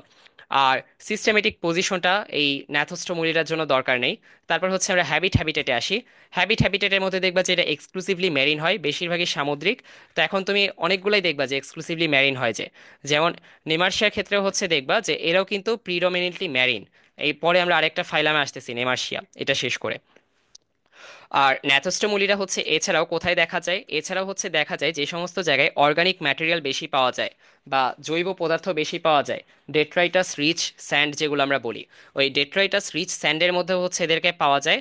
এবং এই যে বালুর মধ্যে দেখবা যে বালু কিচকিচ করে, বালু তো দানা দানা হয়ে থাকে, তো এই দানা দানার মধ্যে হচ্ছে দেখবা যে ইন্টারস্টিশিয়াল অনেক স্পেস আছে, মানে বালুর মধ্যে ফাঁকা ফাঁকা অনেক জায়গা আছে। তো এই ফাঁকা ফাঁকা জায়গাগুলোকে আমরা বলি হচ্ছে ইন্টারস্টিশিয়াল স্পেস। তো এই ইন্টারস্টিশিয়াল স্পেসের মধ্যে দেখবা যে কোস্ট বা হচ্ছে এই যে বালু, যে ইয়েগুলো থাকে সমুদ্র সৈকত, তারপর হচ্ছে এই যে বালুচর, বালুর তীর, তো এই তীরগুলোর মধ্যে হচ্ছে দেখা যায় যে ইন্টারস্টিশিয়াল স্পেসের মধ্যে হচ্ছে এরা হইলো থাকে, মানে এরা হচ্ছে ঢুকে থাকে। এই ঢুকে থাকাটাকে হচ্ছে আমরা বলি স্লিট ইন। তাহলে where do they slit in the interstitial interstitial spaces. Interstitial spaces of what, of ওই যে কোস্টাল যে সেডিমেন্টগুলো আছে, ফাইন কোস্টাল সেডিমেন্ট, বা ওই যে তীরের যে বালুর চরগুলা থাকে ওগুলার মধ্যে। তারপর হচ্ছে এগুলা কই কই কই থাকে, এরা হচ্ছে গ্লোবালি ডিস্ট্রিবিউটেড। আর বেশিরভাগই কোথায় পাওয়া যায়, বেশিরভাগই হচ্ছে নাসপে পাওয়া যায়। কোথায় পাওয়া যায়? নাসপে পাওয়া যায়। তাইলে ন্যাথোস্টোমুলিডার গ্লোবালি ডিস্ট্রিবিউটেড হলেও মোস্ট স্পিসিস কোথায় পাওয়া যায়? নাসপ, নর্থ আটলান্টিক আর হচ্ছে সাউথ প্যাসিফিক। তাইলে হচ্ছে নর্থ আটলান্টিক আর সাউথ প্যাসিফিকে হচ্ছে এদের বেশিরভাগকে পাওয়া যায়। আর এদের কমনলি কোন পানিতে দেখা যায়? কমনলি হচ্ছে দেখা যায় অগভীর পানি বা শ্যালো ওয়াটারে দেখা যায়। আর এই শ্যালো ওয়াটার বা অগভীর পানির মধ্যে দেখবা যেগুলার ওই পানির নিচে হচ্ছে মাটিতে ওই সালফাইড বেশি থাকে, সালফাইডের পরিমাণটা বেশি থাকে যদি, তাহলে অগভীর পানিতে হচ্ছে আমরা দেখতেছি, তার মানে শ্যালো ওয়াটারে দেখা যাচ্ছে। আর শ্যালো ওয়াটারের মধ্যে দেখবা যেখানে হচ্ছে সালফাইড রিচ সেডিমেন্ট থাকে, সালফাইড রিচ সেডিমেন্ট। আর anoxic, anoxic sulphide rich sediment. তাহলে কোন সেডিমেন্টে বেশি পাওয়া যায়? সালফাইড রিচ সেডিমেন্টে, শ্যালো ওয়াটারে। অ্যানোক্সিক সালফাইড রিচ সেডিমেন্ট যেগুলো, সেগুলোতে হচ্ছে বেশি পাওয়া যায়। আর এরকম যদি আমরা বলি অ্যানোক্সিক সালফাইড রিচ যেগুলো আছে শ্যালো ওয়াটার, এরকম উদাহরণ কি হতে পারে? আমাদের সুন্দরবনিত আছে ম্যানগ্রোভ বন, ম্যানগ্রোভ হতে পারে। তারপর কোরাল রিফগুলো দেখবা অগভীর পানি থাকে। তারপর হচ্ছে সি গ্রাসেসও আমরা বলতে পারি। তো তোমার জাস্ট হচ্ছে ম্যানগ্রোভ, কোরাল রিফ এগুলো মেনশন করলেই মোর দেন ইনাফ। আর যদি জাস্ট বলো যে শ্যালো ওয়াটারে দেখা যায় সালফাইড রিচ সেডিমেন্টের কাছাকাছি, তাহলেই হয়ে যাবে। তারপর হচ্ছে এদের অনেক সময় দেখা যায় যে গ্যাস্ট্রোটিকা, নেমাটোডা, টার্ডিগ্রাডা, মানে ছোট ছোট প্রাণী যেগুলো আছে, মেইও ফাউনা, এই মেইও ফাউনা, ফাউনা হচ্ছে প্রাণী, আর এই যে মেইও ফাউনা হচ্ছে মাইনর ফাইলামগুলো যে আছে, ওই ক্ষুদ্র ক্ষুদ্র প্রজাতি যেগুলো, ওই ছোট ছোট প্রাণীগুলা। তো এই মাইক্রোস্কোপিক প্রাণী অনেকগুলো আছে, আর এগুলো মানে মোটামুটি ছোটই, মাইক্রোস্কোপিক না হলেও বেশ ছোট ছোট যে প্রাণী আছে, এগুলোর সাথে এদের দেখা যায় যে অনেক সময় এদের সম্পর্ক লক্ষ্য করা যায়। ঠিক আছে, তো এই সম্পর্কগুলো কাদের সাথে দেখা যায় তাইলে? ন্যাথোস্টোমুলিডার মেওফাউনার সাথে। মেওফাউনার মধ্যে কার কার? গ্যাস্ট্রোটিকার মধ্যে, তারপর হচ্ছে গ্যাস্ট্রোটিকা ছাড়া হচ্ছে টার্ডিগ্রাডা, তারপর হচ্ছে নেমাটোডা, এদের মধ্যে দেখা যায়। তাহলে কাদের কাদের মধ্যে দেখা যাচ্ছে? গ্যাস্ট্রোটিকায় দেখতেছি আমরা, টার্ডিগ্রাডায় দেখতেছি আমরা, নেমাটোডায় দেখতেছি আমরা। আর এদের যে ফ্যারিংসটা থাকে, এই যে দেখবা যে জ্বর দ্বারা হচ্ছে ইকুইপড, এই যে ফেরিংসটা যে আছে, ফেরিংসটা কিসের মাধ্যমে ইকুইপড? এই ফেরিংসটা হচ্ছে দেখা যায় জ্বর মাধ্যমে ইকুইপড হয়ে থাকে। তাইলে এদের যে ফেরিংস, এই ফেরিংসটাকে হচ্ছে আমরা দেখি যে ইকুইপড উইথ জজ। তাহলে ফেরিংস কিসের মাধ্যমে ইকুইপড হয়? জজের মাধ্যমে ইকুইপড হয়। ঠিক আছে, জ দিয়ে ইকুইপড থাকে। এবং এই জটা দিয়ে ওরা কি করতে পারে? ওদের এই জটা যে আছে, জটা দিয়ে হচ্ছে বিভিন্ন সাবস্ট্রেটা, বা ওই যে আমরা দেখলাম যে সালফাইড রিচ যে সাবস্ট্রেটা থাকে, ওই সাবস্ট্রেটা থেকে হচ্ছে এরা বিভিন্ন ব্যাকটেরিয়া, ফানজাই, এগুলোকে হচ্ছে স্ক্র্যাপ করতে পারে। স্ক্র্যাপ করা মানে কি? যে মানে হচ্ছে এটা ঘষে ঘষে হচ্ছে তুলে নেয়। তো এই ঘষে ঘষে তুলে নেয় কার সাহায্যে? জয়ের সাহায্যে। তাহলে এই যে জটা যে আছে, এই জটা দিয়ে কি করবে? জটা দিয়ে হচ্ছে স্ক্র্যাপ করবে। কি স্ক্র্যাপ করবে? স্ক্র্যাপ করবে হচ্ছে ফানজাই আর ব্যাকটেরিয়া। কোত্থেকে স্ক্র্যাপ করবে? যে সাবস্ট্রেট আছে, সালফাইড রিচ সাবস্ট্রেটা থেকে হচ্ছে স্ক্র্যাপ করে নিবে। ওকে, আর এদের কোথায় কোথায় পাওয়া যায়? তাহলে আমরা তো বললাম এই বিভিন্ন সৈকত টৈকতে পাওয়া যায়, শেল্টার্ড বিচে পাওয়া যায়, কোরাল রিফ এরিয়াতে পাওয়া যায়। আর বেন্থিক ইকোসিস্টেম যেটা আছে, এই বেন্থিক ইকোসিস্টেমে কিন্তু এরা বড় একটা ভূমিকা রাখে। আর বেন্থিক বলতে কিন্তু বোঝায় ওই সমুদ্রের তলদেশ, বা হচ্ছে বলতে পারো যে জলাশয়ে থাকে, ওই জলাশয়ের যে তলদেশটাই সেডিমেন্টের যে এরিয়াটা, ওই এরিয়াটা হচ্ছে বেন্থিক এরিয়া। তো এই বেন্থিক ইকোসিস্টেমের মধ্যে ওরা যেহেতু এখানে হচ্ছে ওই যে দেখতেছে ওই যে জ দিয়ে স্ক্র্যাপ করে করে ব্যাকটেরিয়া ফাঙ্গাস খেয়ে ফেলতেছে, তো এইভাবে করে হচ্ছে দেখা যায় যে ওরা বেন্থিক ইকোসিস্টেমে বিভিন্নভাবে ভূমিকা রাখে। ওকে, তো এটা হচ্ছে আমাদের ন্যাথোস্টোমোলিডা গেল। আর ন্যাথোস্টোমোলিডার এখন হচ্ছে আমরা সেই মরফোলজিক্যাল ক্যারেক্টারিস্টিক্সে। তো এটা মোটামুটি মনে রাখাটা সোজা, কারণ ওদের লেংথ কিন্তু অনেক কম হয়, এই জন্য এরা মাইক্রোস্কোপিক। তো এরা কিরকম হয়, এরা হচ্ছে মাইক্রোস্কোপিক, আর ওদের লেংথটা কেমন, রেঞ্জিং ফ্রম 0.5 to 1 মিলিমিটার। তাহলে একদম মিলিমিটারে লেংথ, তাহলে ওদের লেংথটা কেমন, 0.5 থেকে 1 মিলিমিটার। তারপর হচ্ছে বডি শেপটা কেমন, দেখতেই পারতেছিলা যে বডি শেপটা কিন্তু মোটামুটি লম্বা ছিল ভালো, তাই না, এরকম ছিল। তারপর হচ্ছে এই যে এরকম হলো, এরকম আর কি অনেকটা। ঠিক আছে। তো ঠিক তো এরকম না, আমি একবার মুছে দেখাই, দাঁড়ো। এই যে এখান থেকে শুরু হলো মনে করো এইরকম, এদিক দিয়ে হচ্ছে কাটা কাটা আছে, আবার পিছনের দিকে হচ্ছে একটু বাড়ায় দিব, ওই দিক দিয়ে হচ্ছে হালকা কাটা আছে। ওকে, আর তারপর হচ্ছে এখান দিয়ে আমরা কি করলাম, প্রথমে হচ্ছে জ দিলাম। তো জ দেওয়ার পরে হচ্ছে গার্ড দিলাম, গার্ড দেওয়ার পর হচ্ছে ওভারি দিলাম, ওভারি দেওয়ার পর হচ্ছে ওই যে বুর- বুরজাক, বুরজাক না কি যেন নাম ছিল, নাম তো ভুলে গেলাম। বুরসা, বুরসা আর হচ্ছে প্রি বুরসা দিলাম। প্রি বুরসার বুরসা দেওয়ার পরে হচ্ছে এই যে এইখান দিয়ে হচ্ছে টেস্টিস গুলা নামাই দিলাম। টেস্টিস, টেস্টিস, আর তারপর হচ্ছে চাইলে যে স্টাইলেট আর হচ্ছে মেলপোর। দেখছো মোটামুটি কিন্তু সোজা, আঁকাটা কিন্তু তেমন একটা কঠিন না, এই যে ন্যাথোস্টোমুলিটার কথা বলতেছি। আর হচ্ছে এদিক দিয়ে হচ্ছে কিন্তু দেখবা যে একটা লাইন দেওয়া আছে, ঠিক আছে, এই লাইনটা জাস্ট টেনে দিও। এই, তো এখন হচ্ছে এরাতে লেখি ইলংগেটেড না, ভালোই লম্বা দেখা যাচ্ছে, আর দেখতে কিন্তু অনেকটা সিলিন্ডার শেপটেড। তাহলে ইলংগেটেড, সিলিন্ড্রিক্যাল, আর বলছিলাম পোকার মতো দেখতে, পোকার মতো দেখতে বা ওয়ার্মের মতো দেখলে ওটাকে কি বলি আমরা, ভার্মিফর্ম, ওয়ার্ম, ভার্মিফর্ম। তাহলে ভার্মিফর্ম। আর হচ্ছে দেখা যায় যে অ্যান্টিরিয়র এন্ডে এই যে পয়েন্টের যে ইয়েগুলা থাকে স্ট্রাকচার, এগুলাকে আমরা কি বলি, রোস্টেলাম। এই যে রোস্ট্রাম, রোস্টেলাম বলতেছি, রোস্ট্রাম। ঠিক আছে, চিংড়ির মধ্যেও দেখবা যে রোস্ট্রাম দেখা যায়। চিংড়ির প্র্যাকটিক্যালে হচ্ছে ওই ডরসাল রোস্ট্রাম আর হচ্ছে ভেন্ট্রাল রোস্ট্রাম, যেগুলা ওগুলা হচ্ছে ওই পরিমাপ করতে হয়, পরিমাপ করে হচ্ছে দেখা যায় যে ওই মেরিস্টিক মরফোমেট্রিক্স মেরিস্টিক ওইটার একটা প্র্যাকটিক্যাল আছে, ওখানে হচ্ছে এটা করায়। তো এখন হচ্ছে এই রোস্ট্রাম যেটা, এই যে পয়েন্টের যে এগুলো আছে স্ট্রাকচারগুলো, এগুলো হচ্ছে পয়েন্টেড রোস্ট্রামটা হচ্ছে অ্যান্টেরিয়র এন্ডে দেখা যায়। তাইলে এই পয়েন্টেড রোস্ট্রামটা কোথায় দেখা যায়, অ্যান্টেরিয়র এন্ডে দেখা যায়। তাহলে একটা পয়েন্টেড রোস্ট্রাম কোথায় থাকবে, অ্যান্টেরিয়র এন্ডে থাকবে। আর তারপর এপিডার্মিস যেটা, প্রত্যেকটা এপিডার্মিসে দেখা যায় যে এপিডার্মিসটা হচ্ছে ওই যে আমরা যেটা বলছিলাম সিঙ্কাইশিয়াল টেগুমেন্ট, অনেকটা ওরকমই, এই সিঙ্গেল লেয়ার অফ সেল দিয়ে হচ্ছে তৈরি হয়। ঠিক আছে, তো একটা সেলের লেয়ারটাই মানে এই যে এক কোষী লেয়ার, এই যেভাবে একটা লেয়ার, ঠিক আছে, সিঙ্গেল লেয়ার অফ সেলস। তাহলে এই যে প্রত্যেকটা একটা একটা কোষ দিয়ে হচ্ছে এভাবে একটা লেয়ার দিয়ে হচ্ছে এই বাইরের আবরণটা তৈরি হয়। তো এই প্রত্যেকটা লেয়ারে হচ্ছে একটা করে সিলিয়া দেখা যায়। ঠিক আছে, আর তারপর হচ্ছে সিলিয়ারি পিট, এই দেখা যায় যে সিলিয়ারি পিটগুলো হচ্ছে সেন্সরি স্ট্রাকচার হিসেবে কাজ করে।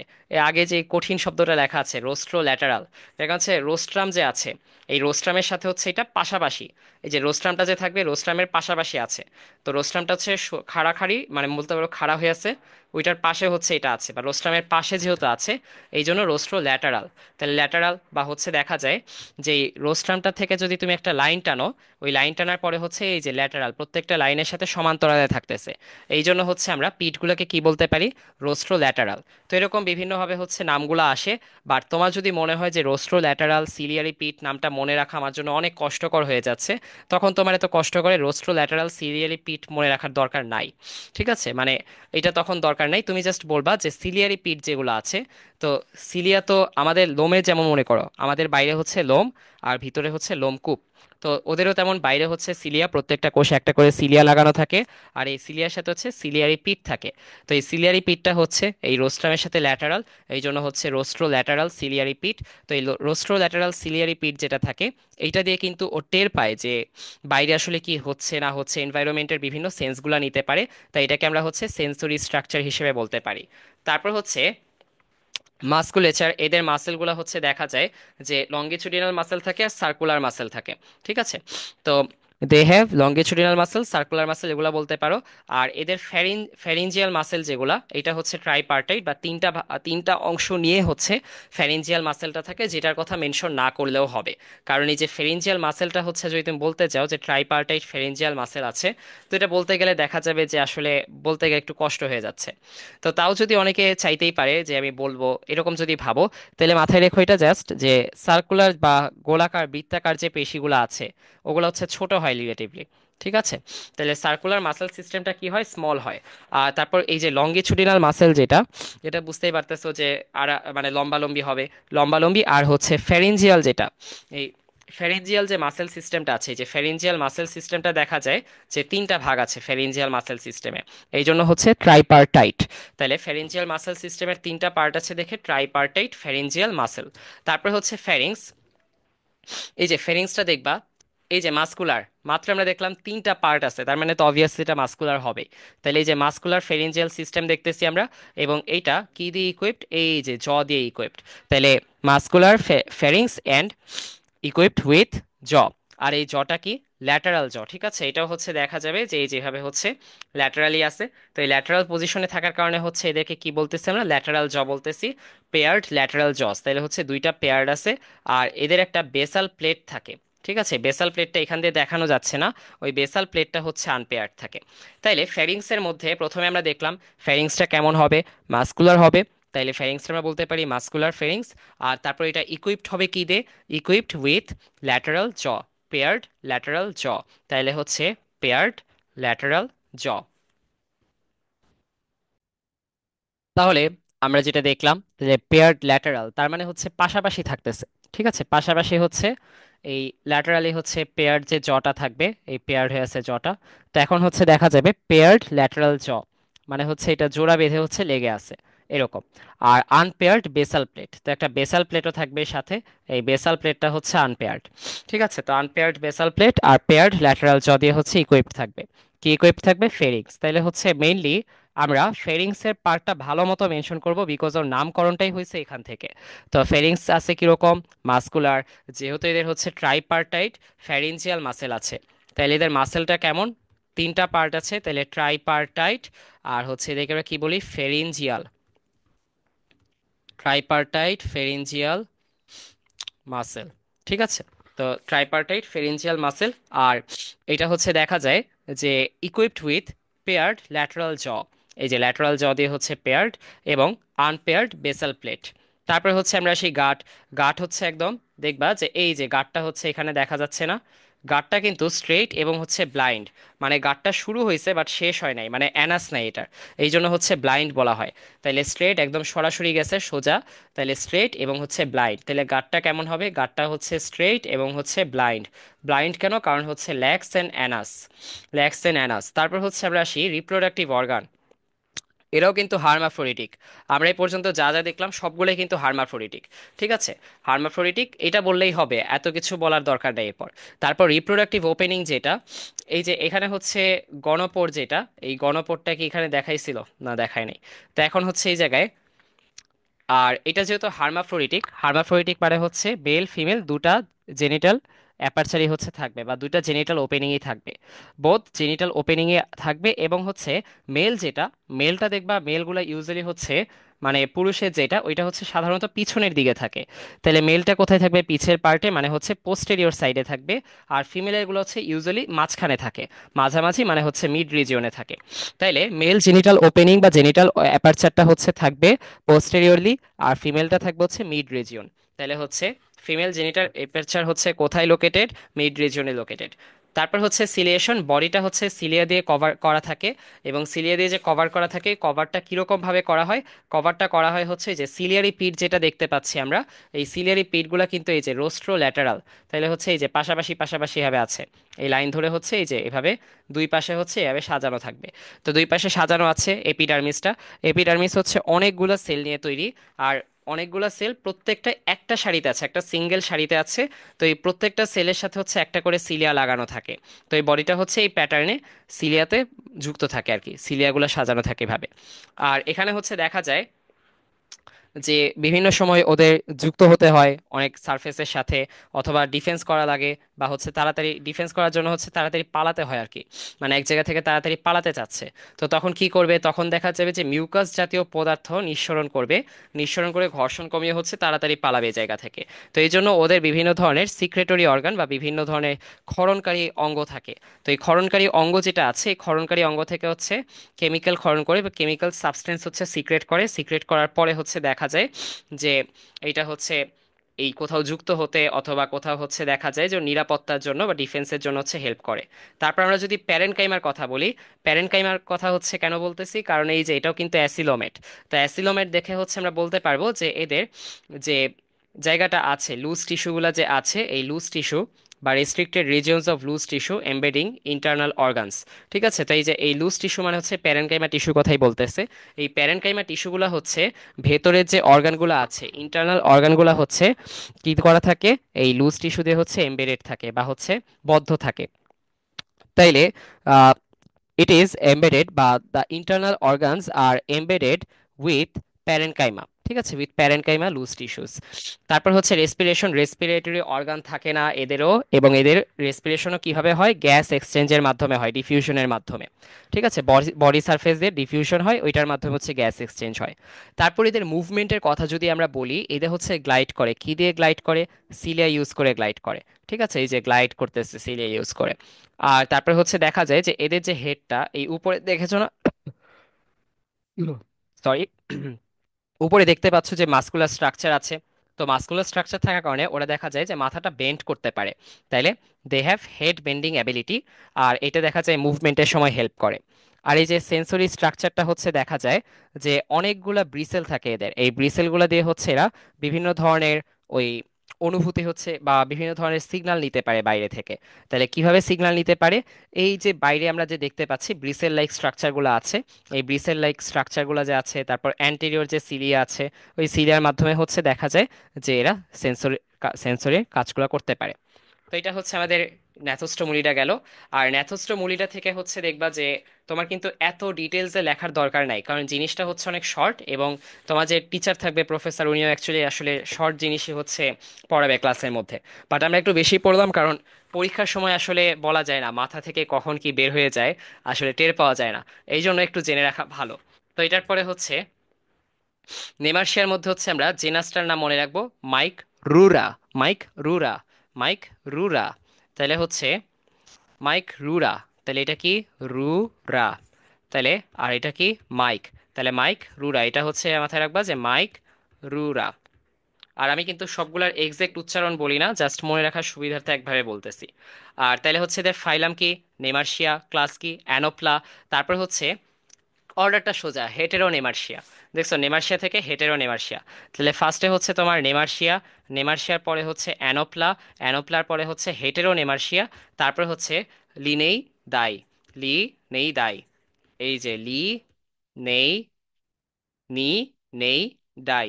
তাইলে নাও নিয়ে দাও, নাও নিয়ে দাও, লি নেই দাই, নাও লি নি নেই ডাই। তাইলে হচ্ছে এটাই মাথায় রাখবা, লি নেই ডাই। ওকে, তাহলে মনে থাকবে ইনশাল্লাহ। তো এখন হচ্ছে প্রথমে হচ্ছে আমাদের নেমার্শিয়া, নেমার্শিয়ার পরে হচ্ছে অ্যানোপ্লা, তারপর হচ্ছে হেটেরোনেমার্শিয়া, তারপর হচ্ছে লি নেই ডাই, লি নেই ডাই, এরপর হচ্ছে মাইক্রোরা। দেখছো, এই পিক অফ জি মনে রাখা কিন্তু কোনো ব্যাপারই না। তারপর হচ্ছে আমরা আসি এই নেমার্শিয়ার পরের পার্টে। এখন হচ্ছে ফিগার ড্র করা শিখবো আমরা। ফিগার ড্র করার জন্য প্রথমেই হচ্ছে মরিচ আঁকবা একটা। এই যে বাইরে দিয়ে হচ্ছে দেখবা মরিচের মতো দেখাচ্ছে অনেকটা। তো এই মরিচ আঁকলা, মরিচ আঁকার পরে মরিচের যে মাথাটা, মাথা থেকে হচ্ছে একটা টিউব বের করে দিবা। টিউবটা একটু মোটা রাখবা।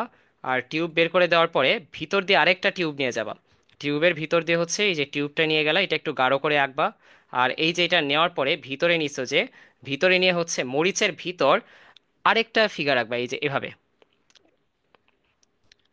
এই যে আরেকটা ফিগার আঁকলাম আমরা। আরেকটা ফিগার আঁকার পরে এই যে ভিতরে নিছো, তারপর এই যে যেদিক দিয়ে হচ্ছে সসেজটা, ভিতরে একটা সসেজ আঁকছি না, এই সসেজের মাথার দিকে হচ্ছে তুমি জাস্ট হচ্ছে কালো করে দিবা। এই যে কালো করে দিছো, এটা হচ্ছে ব্রেন। আর এই ব্রেইনের সাথে হচ্ছে মাউথটা থাকে, এই যে ব্রেইনের নিচে, ব্রেইনের নিচে এই পার্টটা হচ্ছে মাউথ। এবং এদিক দিয়ে হচ্ছে দুইটা টিউব নিয়ে যাবা, এই যে একটা টিউব, এই যে আরেকটা টিউব। এরপর এই দুইটা টিউবটা জাস্ট এই যে এলোমেলো এলোমেলো এলোমেলো এলোমেলো এইভাবে করে হচ্ছে একটা স্ট্রাকচার রাখবা। আবার এই দিক দিয়ে হচ্ছে আরেকটা টিউব দিয়েও এলোমেলো এলোমেলো স্ট্রাকচার রাখবা। দুইটা টিউব একটা আরেকটার সাথে মিলাই দিবা। আর এই যে এই মাউথটা এবং এই যে দুইটা টিউব যে নেমে গেল, এই দুইটার পাশ দিয়ে যে আছে, এই যে দেখতেছো না, এই যে কালো কালো কালো কালো, এই যে আমি যে ডট ডট দিলাম, এইটা হচ্ছে এক্সক্রেটরি অর্গান বা রেচন রেচন অঙ্গ হচ্ছে এটা। তো এটা হচ্ছে আলাদা করে মেনশন করে দিবা। আর এই যে উপর দিয়ে যে আমরা মরিচটাকে বাড়ায় দিলাম, এই বাড়ায় দেওয়া মানে কি এক্সটেন্ড করা। আর উপর দিয়ে হচ্ছে এই মুখ দিয়ে হচ্ছে ওর প্রোবোসিসটা বের করে হচ্ছে ও শিকার ধরতে পারে। তাহলে হচ্ছে এটা কি এক্সটেন্ডেড প্রোবোসিস। আর এই যে প্রোবোসিসের ভিতর দিয়ে দেখবা যে এই যে কালো যে ইয়েটা আমরা মিলাই দিলাম, এটা হচ্ছে ওর ব্রেন। ঠিক আছে, এই যে গাঢ় করে দিলাম যেটা, এটা ব্রেন। আর মাঝখান দিয়ে দেখবা যে এই অনেকগুলা ডিমের মতো স্ট্রাকচার আছে। এই ডিমের মতো যে স্ট্রাকচারটা, এটাকে হচ্ছে আমরা বলি ওভারি। ঠিক আছে, ডিমের মতোগুলা হচ্ছে ওভারি। আর এই যে মাঝখান দিয়ে দিয়ে যে এই উঁচু হয়ে গেছে উঁচু হয়ে গেছে উঁচু হয়ে গেছে, উঁচুগুলোকে আমরা বলি হচ্ছে সাইকা। এই যে সাইকা, সাইকা বলি। এই যে উঁচু উঁচু হয়ে গেছে যে, এগুলোকে আমরা কি বলি, সাইকা বলি। আর তারপর হচ্ছে দেখবা যে এই যেভাবে যে নেমে গেল, এটা হচ্ছে আমাদের আউটার লাইন। আর ভিতরে যে আমরা সসেজের লাইনটা দিছি, ওই সসেজের লাইনটা হচ্ছে নার্ভ কর্ড। ওই নার্ভ কর্ডটা কি nerve cord, longitudinal nerve cord. লম্বালম্বি ইয়ে হয়ে গেছে, লঙ্গিচুডিনাল। তাহলে লঙ্গিচুডিনাল নার্ভ কর্ড। আর এই যে আমাদের পুরাটা ফিগার শেষ, জাস্ট লাস্টে হচ্ছে অ্যানাসটা বের করে দিবা। এই হয়ে গেল। ঠিক আছে। তো এটা হচ্ছে নেমার্শিয়া। নেমার্শিয়া আঁকাটা কিন্তু রিলেটিভলি অন্যগুলোর চাইতে অনেক সহজ। তারপর হ্যাবিট্যাট, এইটা দেখবা যে প্রিডমিনেন্টলি মেরিন, বেশিরভাগই হচ্ছে সামুদ্রিক। তারপর কিছু কিছু আছে স্থলচর, আর কিছু কিছু আছে প্যারাসাইট। তো তারপর হচ্ছে দেখবা যে বেশিরভাগই কোথায় পাওয়া যায়, detritus rich marine sand and rocky crevices. তার মানে হচ্ছে দেখো যে এদেরকেও কিন্তু ডেট্রাইটাস রিচ ম্যারিন স্যান্ডের মধ্যে পাওয়া যাচ্ছে। তার মানে ন্যাথোস্টোমুলিডের সাথে মিলা যদি তুমি এটা পড়ো, তাহলে মনে রাখাটা রিলেটিভলি ইজিয়ার হয়ে যাচ্ছে। তারপর কমনলি এরা কোথায় থাকে, commonly inhabit shallow intertidal zones but can live in deep seas. তাহলে commonly inhabits in shallow waters বা নিয়ার শ্যালো ওয়াটার্স, তাই না? তো এখন হচ্ছে দেখো এটাও কিন্তু শ্যালো বা অগভীর পানিতে থাকতেছে। ন্যাথোস্টোমুলিরাও দেখবো অগভীর পানির মধ্যে দেখেছিলাম আমরা। তারপর thrive in diverse habitat from sandy beaches to mangrove roots. দেখছো আবার কিন্তু ন্যাথোস্টোমুলিদের সাথে মিলে যাচ্ছে। এদেরকেও হচ্ছে আমরা দেখি যে স্যান্ডি বিচ থেকে হচ্ছে ম্যানগ্রোভ রুট পর্যন্ত বিভিন্ন জায়গায় হচ্ছে এদেরকে দেখা যায়। তাইলে thrive in diverse habitats, sandy beaches to mangrove roots. তারপর হচ্ছে কিছু আছে কমেন্সেলিজমে অংশ নেয়। তো কমেন্সাল মানে হচ্ছে যাদের কমেন্সেলিজম হয়। আর কমেন্সেলিজম বলতে হচ্ছে বোঝায় যে অন্য একজনের উপকার হচ্ছে বাট কারো ক্ষতি হচ্ছে না। দুজনের মধ্যে একজনের উপকার হয়, কারো ক্ষতি হয় না, এটা হচ্ছে কমেন্সেলিজম। তো এখন নেমার্শিয়ার কার সাথে কমেন্সেলিজমের সম্পর্ক, মলাস্কার সাথে। তাইলে মলাস্কার সাথে হচ্ছে এর কমেন্সেলিজমের সম্পর্ক। তারপর হচ্ছে আমরা আসি, অক্সিজেন রিচ এনভায়রনমেন্টেও থাকতে পারে, আর অক্সিজেন ডেফিশিয়েন্ট এনভায়রনমেন্টেও থাকতে পারে। তাইলে এটা দুই জায়গাতেই সার্ভাইভ করতে পারে। অক্সিজেন রিচ এনভায়রনমেন্টেও সার্ভাইভ করতে পারে, অক্সিজেন নেই বা অক্সিজেন ডেফিশিয়েন্ট, অক্সিজেনের অভাব আছে এমন এনভায়রনমেন্টেও সার্ভাইভ করতে পারে। আর তারপর হচ্ছে আমরা আসি, এদেরকে হচ্ছে আমরা আবার রিবন ওয়ার্মও বলে থাকি। তো এই রিবন ওয়ার্মগুলো হচ্ছে দেখা যায় বেশিরভাগ সময় আমরা দেখতেছি না যে রকি ক্রেভিসে থাকতেছে। এই রকি ক্রেভিসে থাকার মানে হচ্ছে কিন্তু এই পাথরগুলোর নিচে বা রকগুলোর নিচে হচ্ছে দেখা যায় যে থাকতে পারে বা লুকায় থাকে। তাইলে they hide under rocks or in burrows during the day. তাইলে সকালের সময় যখন ওদেরকে অন্যরা কেউ শিকার করতে পারে, তখন হচ্ছে ওরা দেখা যায় যে পাথরের নিচে লুকিয়ে থাকে। তাহলে কোথায় লুকিয়ে থাকে, যে রকি ক্রেভিসেসে থাকে, এটা রকের নিচে হচ্ছে লুকিয়ে থাকে। রকে থাকতে পারে অথবা বারোয়ের নিচে থাকতে পারে। আর নেমার্শিয়া যে ইয়েটা দেখলাম, নেমার্শিয়াটাও কিন্তু দেখতে অনেকটা এই ইয়ের মতো, দেখছো এই ভার্মি ফর্ম না, এটাও ওয়ার্মের মতো শেপ। তাহলে এটাও হচ্ছে আমরা বলবো ভার্মি ফর্ম। তারপর এটা কি বায়োল্যাটারালি সিমেট্রিক্যাল হবে, তাহলে বায়োল্যাটারাল সিমেট্রিক্যাল অ্যান্ড ইলংগেটেড। তারপর হচ্ছে এরা কিন্তু চ্যাপ্টা। ঠিক আছে, এরাও ডর্সো ভেন্ট্রালি ফ্ল্যাটেন্ড। তাইলে ডর্সো ভেন্ট্রালি ফ্ল্যাটেন্ড বললাম। আর বডিতে কোনো সেগমেন্ট দেখছো, দেখি নাই, তার মানে বডি আনসেগমেন্টেড। আর এই যে প্রোবোসিসটা যে আছে, এই যে প্রোবোসিসটা কিন্তু ওর একটা ইউনিক স্ট্রাকচার, এই যে প্রোবোসিসটা যে আছে। আর এই প্রোবোসিসটা কিন্তু শুরু হয় ডর্সাল সাইড থেকে। ঠিক আছে, মানে পিঠের দিক থেকে। পিঠের দিকে হচ্ছে একটা ছিদ্রের মতো থাকে, যেটার নাম হচ্ছে রঙ্কোসিল। ঠিক আছে, রঙ্কোসিল না, রিঙ্কোসিল আর কি। ঠিক আছে, তো এই যে রিঙ্কোসিল। তাইলে পিঠের দিকে যে ছিদ্রটা থাকে ওইটার নাম কি, বা ডরসালি যে ছিদ্রটা থাকে ওইটার নাম হচ্ছে রিঙ্কো সিল। এই রিঙ্কোসিল নামের যে ওপেনিং থাকে, এই ওপেনিং এর মধ্যে হচ্ছে প্রোবোসিসটা থাকে, যে ইউনিক ফিচারটা এই প্রোবোসিস। তাহলে প্রোবোসিসটা কোথায় লুকিয়ে থাকে, প্রোবোসিসটা লুকিয়ে থাকে হচ্ছে ডরসাল রিঙ্কোসিলের মধ্যে।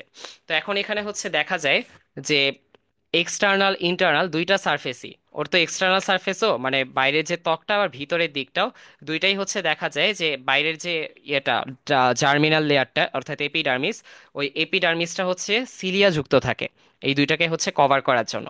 তাহলে এক্সটার্নাল সারফেস ইন্টারনাল সারফেস দুইটাই কভার্ড আছে কিসের মাধ্যমে? এক্সটার্নাল আর internal both surfaces are covered with ciliated epidermis. তাইলে এক্সটার্নাল এবং ইন্টারনাল সারফেস দুটোই কিসের মাধ্যমে কভার? দুটোই হচ্ছে সিলিয়েটেড এপিডার্মিসের মাধ্যমে কভার করা থাকে। তারপর হচ্ছে এদের এলিমেন্টারি ক্যানাল থাকে, ঠিক আছে, মানে হচ্ছে এই যে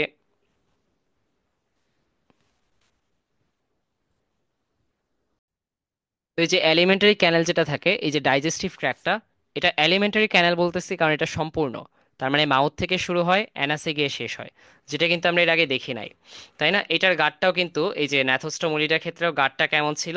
গাটটা হচ্ছে স্ট্রেট ছিল আর ব্লাইন্ড ছিল। তাই এই যে এখানে লেখা ছিল যে গাট স্ট্রেট অ্যান্ড ব্লাইন্ড, এই যে স্ট্রেট অ্যান্ড ব্লাইন্ড ছিল। ব্লাইন্ড কেন? কারণ এই অ্যানাস নাই। তাইলে এলিমেন্টারি ক্যানেল কখন বলতেছি আমরা? যখন হচ্ছে যে অ্যানাসটা দেখা যাচ্ছে। তো অ্যানাসটা আছে, তাই হচ্ছে এটা এলিমেন্টারি ক্যানেল। তাহলে বোথ মাউথ আছে অ্যানাস আছে এলিমেন্টারি ক্যানেলে। আর এরাও কিন্তু acoelomate with body packed with parenchyma. তাহলে হচ্ছে এই যে বডি ওয়াল থেকে হচ্ছে গাট পর্যন্ত যে ইয়েটা আছে, স্পেসটা আছে, ওই ইন্টারনাল স্পেস যেটা, ওই ইন্টারনাল স্পেসের ভিতরে যে ইন্টারনাল অর্গানগুলো আছে সবগুলা কি দিয়ে? সবগুলা হচ্ছে প্যারেনকাইমা দিয়ে প্যাকড বা স্টাফড। তারপর হচ্ছে এদের যে রেচন সিস্টেম বা এক্সক্রেটরি সিস্টেমটা আছে, ওই এক্সক্রেটরি সিস্টেমটাও কি দিয়ে? নেফ্রিডিয়াল এক্সক্রেটরি সিস্টেম, এবং এটা হচ্ছে ফ্লেম সেল দিয়ে। তাইলে হচ্ছে এদের যে এক্সক্রেটরি সিস্টেমটা এটাও কেমন? নেফ্রিডিয়াল এক্সক্রেটরি সিস্টেম, এবং এখানেও হচ্ছে এককটা কি? Flame cell. তাহলে এদের সিস্টেমটা কি? সিস্টেমটা হচ্ছে এক্সক্রেটরি সিস্টেম, ওই নেফ্রিডিয়াল এক্সক্রেটরি সিস্টেমটা হচ্ছে ফ্লেম সেল। তাইলে নেমার্শিয়ার ক্ষেত্রেও আমরা ফ্লেম সেল দেখি, প্লাটিহেলমিনথেসের ক্ষেত্রে আমরা ফ্লেম সেল দেখি। তারপর হচ্ছে এদের ক্ষেত্রে এই নেমার্শিয়া থেকে হচ্ছে আমরা অঙ্গতন্ত্র শুরু হতে দেখি। প্লাটিহেলমিনথেস পর্যন্ত কিন্তু অঙ্গ ছিল, ঠিক আছে, মানে হচ্ছে অর্গান, বাট সিস্টেম ছিল না, টিস্যু অর্গান গ্রেডের প্রাণী ছিল প্লাটিহেলমিনথেস পর্যন্ত। আর এখন আমরা নেমার্শিয়াতে যখন আসি তখন থেকে হচ্ছে আমরা দেখি যে অঙ্গতন্ত্র শুরু হয়। আর এই তন্ত্রের মধ্যে দেখবা যে এই যে ব্লাড ভাস্কুলার সিস্টেম আছে, তাহলে ক্লোজড ব্লাড ভাস্কুলার সিস্টেম, তাহলে রক্ত সংবহন তন্ত্র যেটা, তো এই ব্লাড ট্রান্সপোর্ট সিস্টেম বা ব্লাড ভাস্কুলার সিস্টেম যেটা, এই ব্লাড ভাস্কুলার সিস্টেমটা কেমন? ক্লোজড। ক্লোজড থাকে, তার মানে হচ্ছে এরা ওই যে শিরা ধমনী দিয়ে আমরা যেমন পরিবাহিত করি, তেমনি ওরাও হচ্ছে টিউব লাইক স্ট্রাকচার দিয়ে হচ্ছে পরিবাহিত করে, এই জন্য হচ্ছে ক্লোজড। তার মানে হচ্ছে পুরো দেহে ছড়ানো থাকে না, পরিবাহিত হয়। তো এখন হচ্ছে এই যে পরিবাহিত যে করতেছি, এই পরিবাহিত করার কারণটা হচ্ছে মানে ওদের যে ব্লাডটা সাপ্লাই দিতে হচ্ছে, সাপ্লাই দেওয়ার জন্য হচ্ছে পরিবাহিত করা লাগতেছে। বাট আমাদের তো পাম্প করার জন্য হার্ট আছে, ওদের কি হার্ট আছে? হার্ট নাই। তার মানে ওদের ব্লাড সিস্টেমটা যে আছে, ব্লাড সার্কুলেশন সিস্টেম বা ব্লাড ভাস্কুলার সিস্টেম, এটা কিন্তু ক্লোজড। বাট ক্লোজড হওয়ার পরেও এদের কি নেই? এদের হার্ট নেই। আর এদের সেক্সটা কেমন? সেক্স হচ্ছে সেপারেটেড। তো সেপারেটেড তার মানে কিন্তু এরা আর কি হচ্ছে না? হার্মাফ্রোডিটিক হচ্ছে না, নট হার্মাফ্রোডিটিক। তাহলে sexes are separate with gonads arranging serially along the body. তাহলে হচ্ছে যে ইয়েটা আছে, প্রজনন অঙ্গগুলা থাকে, এই প্রজনন অঙ্গ বা হচ্ছে রিপ্রোডাক্টিভ অর্গান যেটা গনাড বলি যেটাকে আমরা, এই গনাডটা হচ্ছে সিরিয়ালি সাজানো থাকে। তাহলে বডিতে কিভাবে? Serially aligned along the body. তাহলে serially along the body, arranged serially along the body. তাহলে এদের সেক্সেসটাও কেমন? সেপারেট। তারপর হচ্ছে কিছু কিছু স্পিসিসের মধ্যে আমরা দেখব যে বেশিরভাগ ক্ষেত্রেই হচ্ছে আমরা একটা লার্ভা স্টেজ দেখব, প্লাঙ্কটনিক লার্ভা স্টেজ, আর কিছু ক্ষেত্রে হচ্ছে আমরা ডিরেক্ট ডেভেলপমেন্ট দেখব। তাহলে যখন হচ্ছে আমরা দেখব ডিরেক্ট, ডিরেক্ট মানে হচ্ছে কোনো লার্ভা দশা নেই। তাহলে ডিরেক্ট মানে কি? কোনো লার্ভা দশা নেই। আর যখন আমরা দেখব যে লার্ভা দশা আছে, লার্ভা দশাটার নাম কি হবে?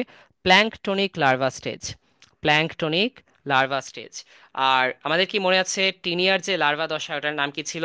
সবার জন্য একটা কুইক ব্রেইন স্টর্মিং এর জিনিস দিলাম যে টিনিয়ার লার্ভা দশাটার নাম কি, আমাকে একবার জানিও। তারপর হচ্ছে highly contractile due to well developed musculature. তো এখন হচ্ছে এটা অনেক মানে নিজেকে একদম সংকুচিত করে নিতে পারে।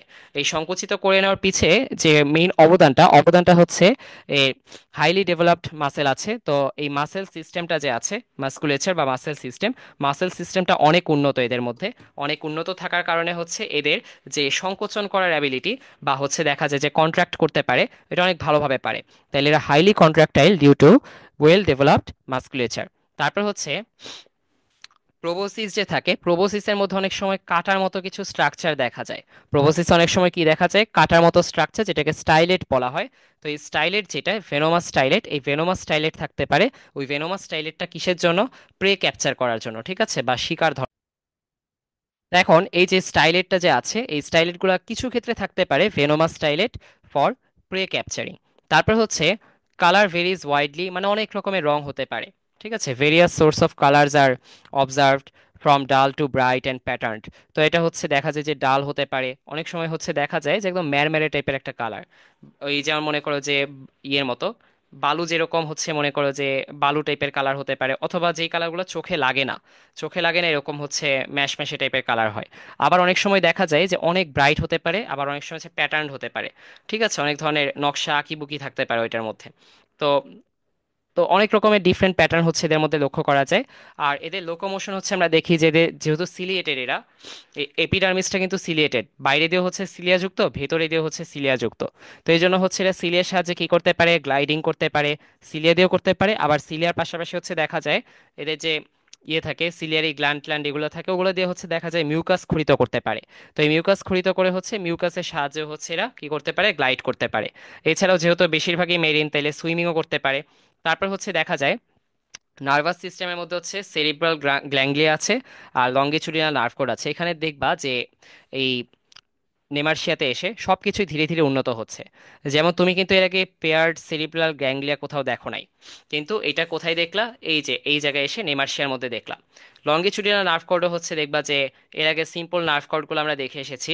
তো এর আগে হচ্ছে দেখা গেছে যে কোথায় সিম্পল নার্ভ কর্ডটা দেখলাম, ওই যে দেখছিলাম ভুলে গেলাম তো, ডিউজেশিয়ার প্ল্যানেরিয়ার মধ্যে কি না, প্ল্যানেরিয়াতে না মনে হয়,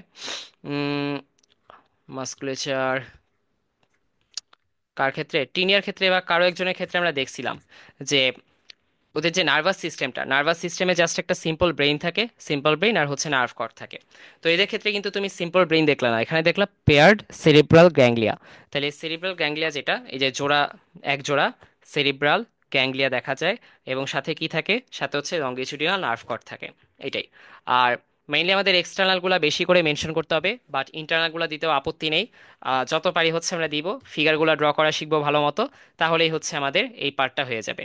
আর এখানে আমি একটা ভুল করেছি, সবাই নিশ্চয়ই খেয়াল করেছো, এটা কিন্তু 1103-এর না, এটা অ্যাকচুয়ালি 1102-এর। তো এটা একটু নিজ দায়িত্বে ঠিক করে নিও। ঠিক আছে, আচ্ছা। তাহলে আমাদের প্লাটিহেলমিনথেস, নেমার্শিয়া আর ন্যাথোস্টোমুলিটা এই পর্যন্তই ছিল। আল্লাহ হাফেজ সবাইকে। আসসালামু আলাইকুম।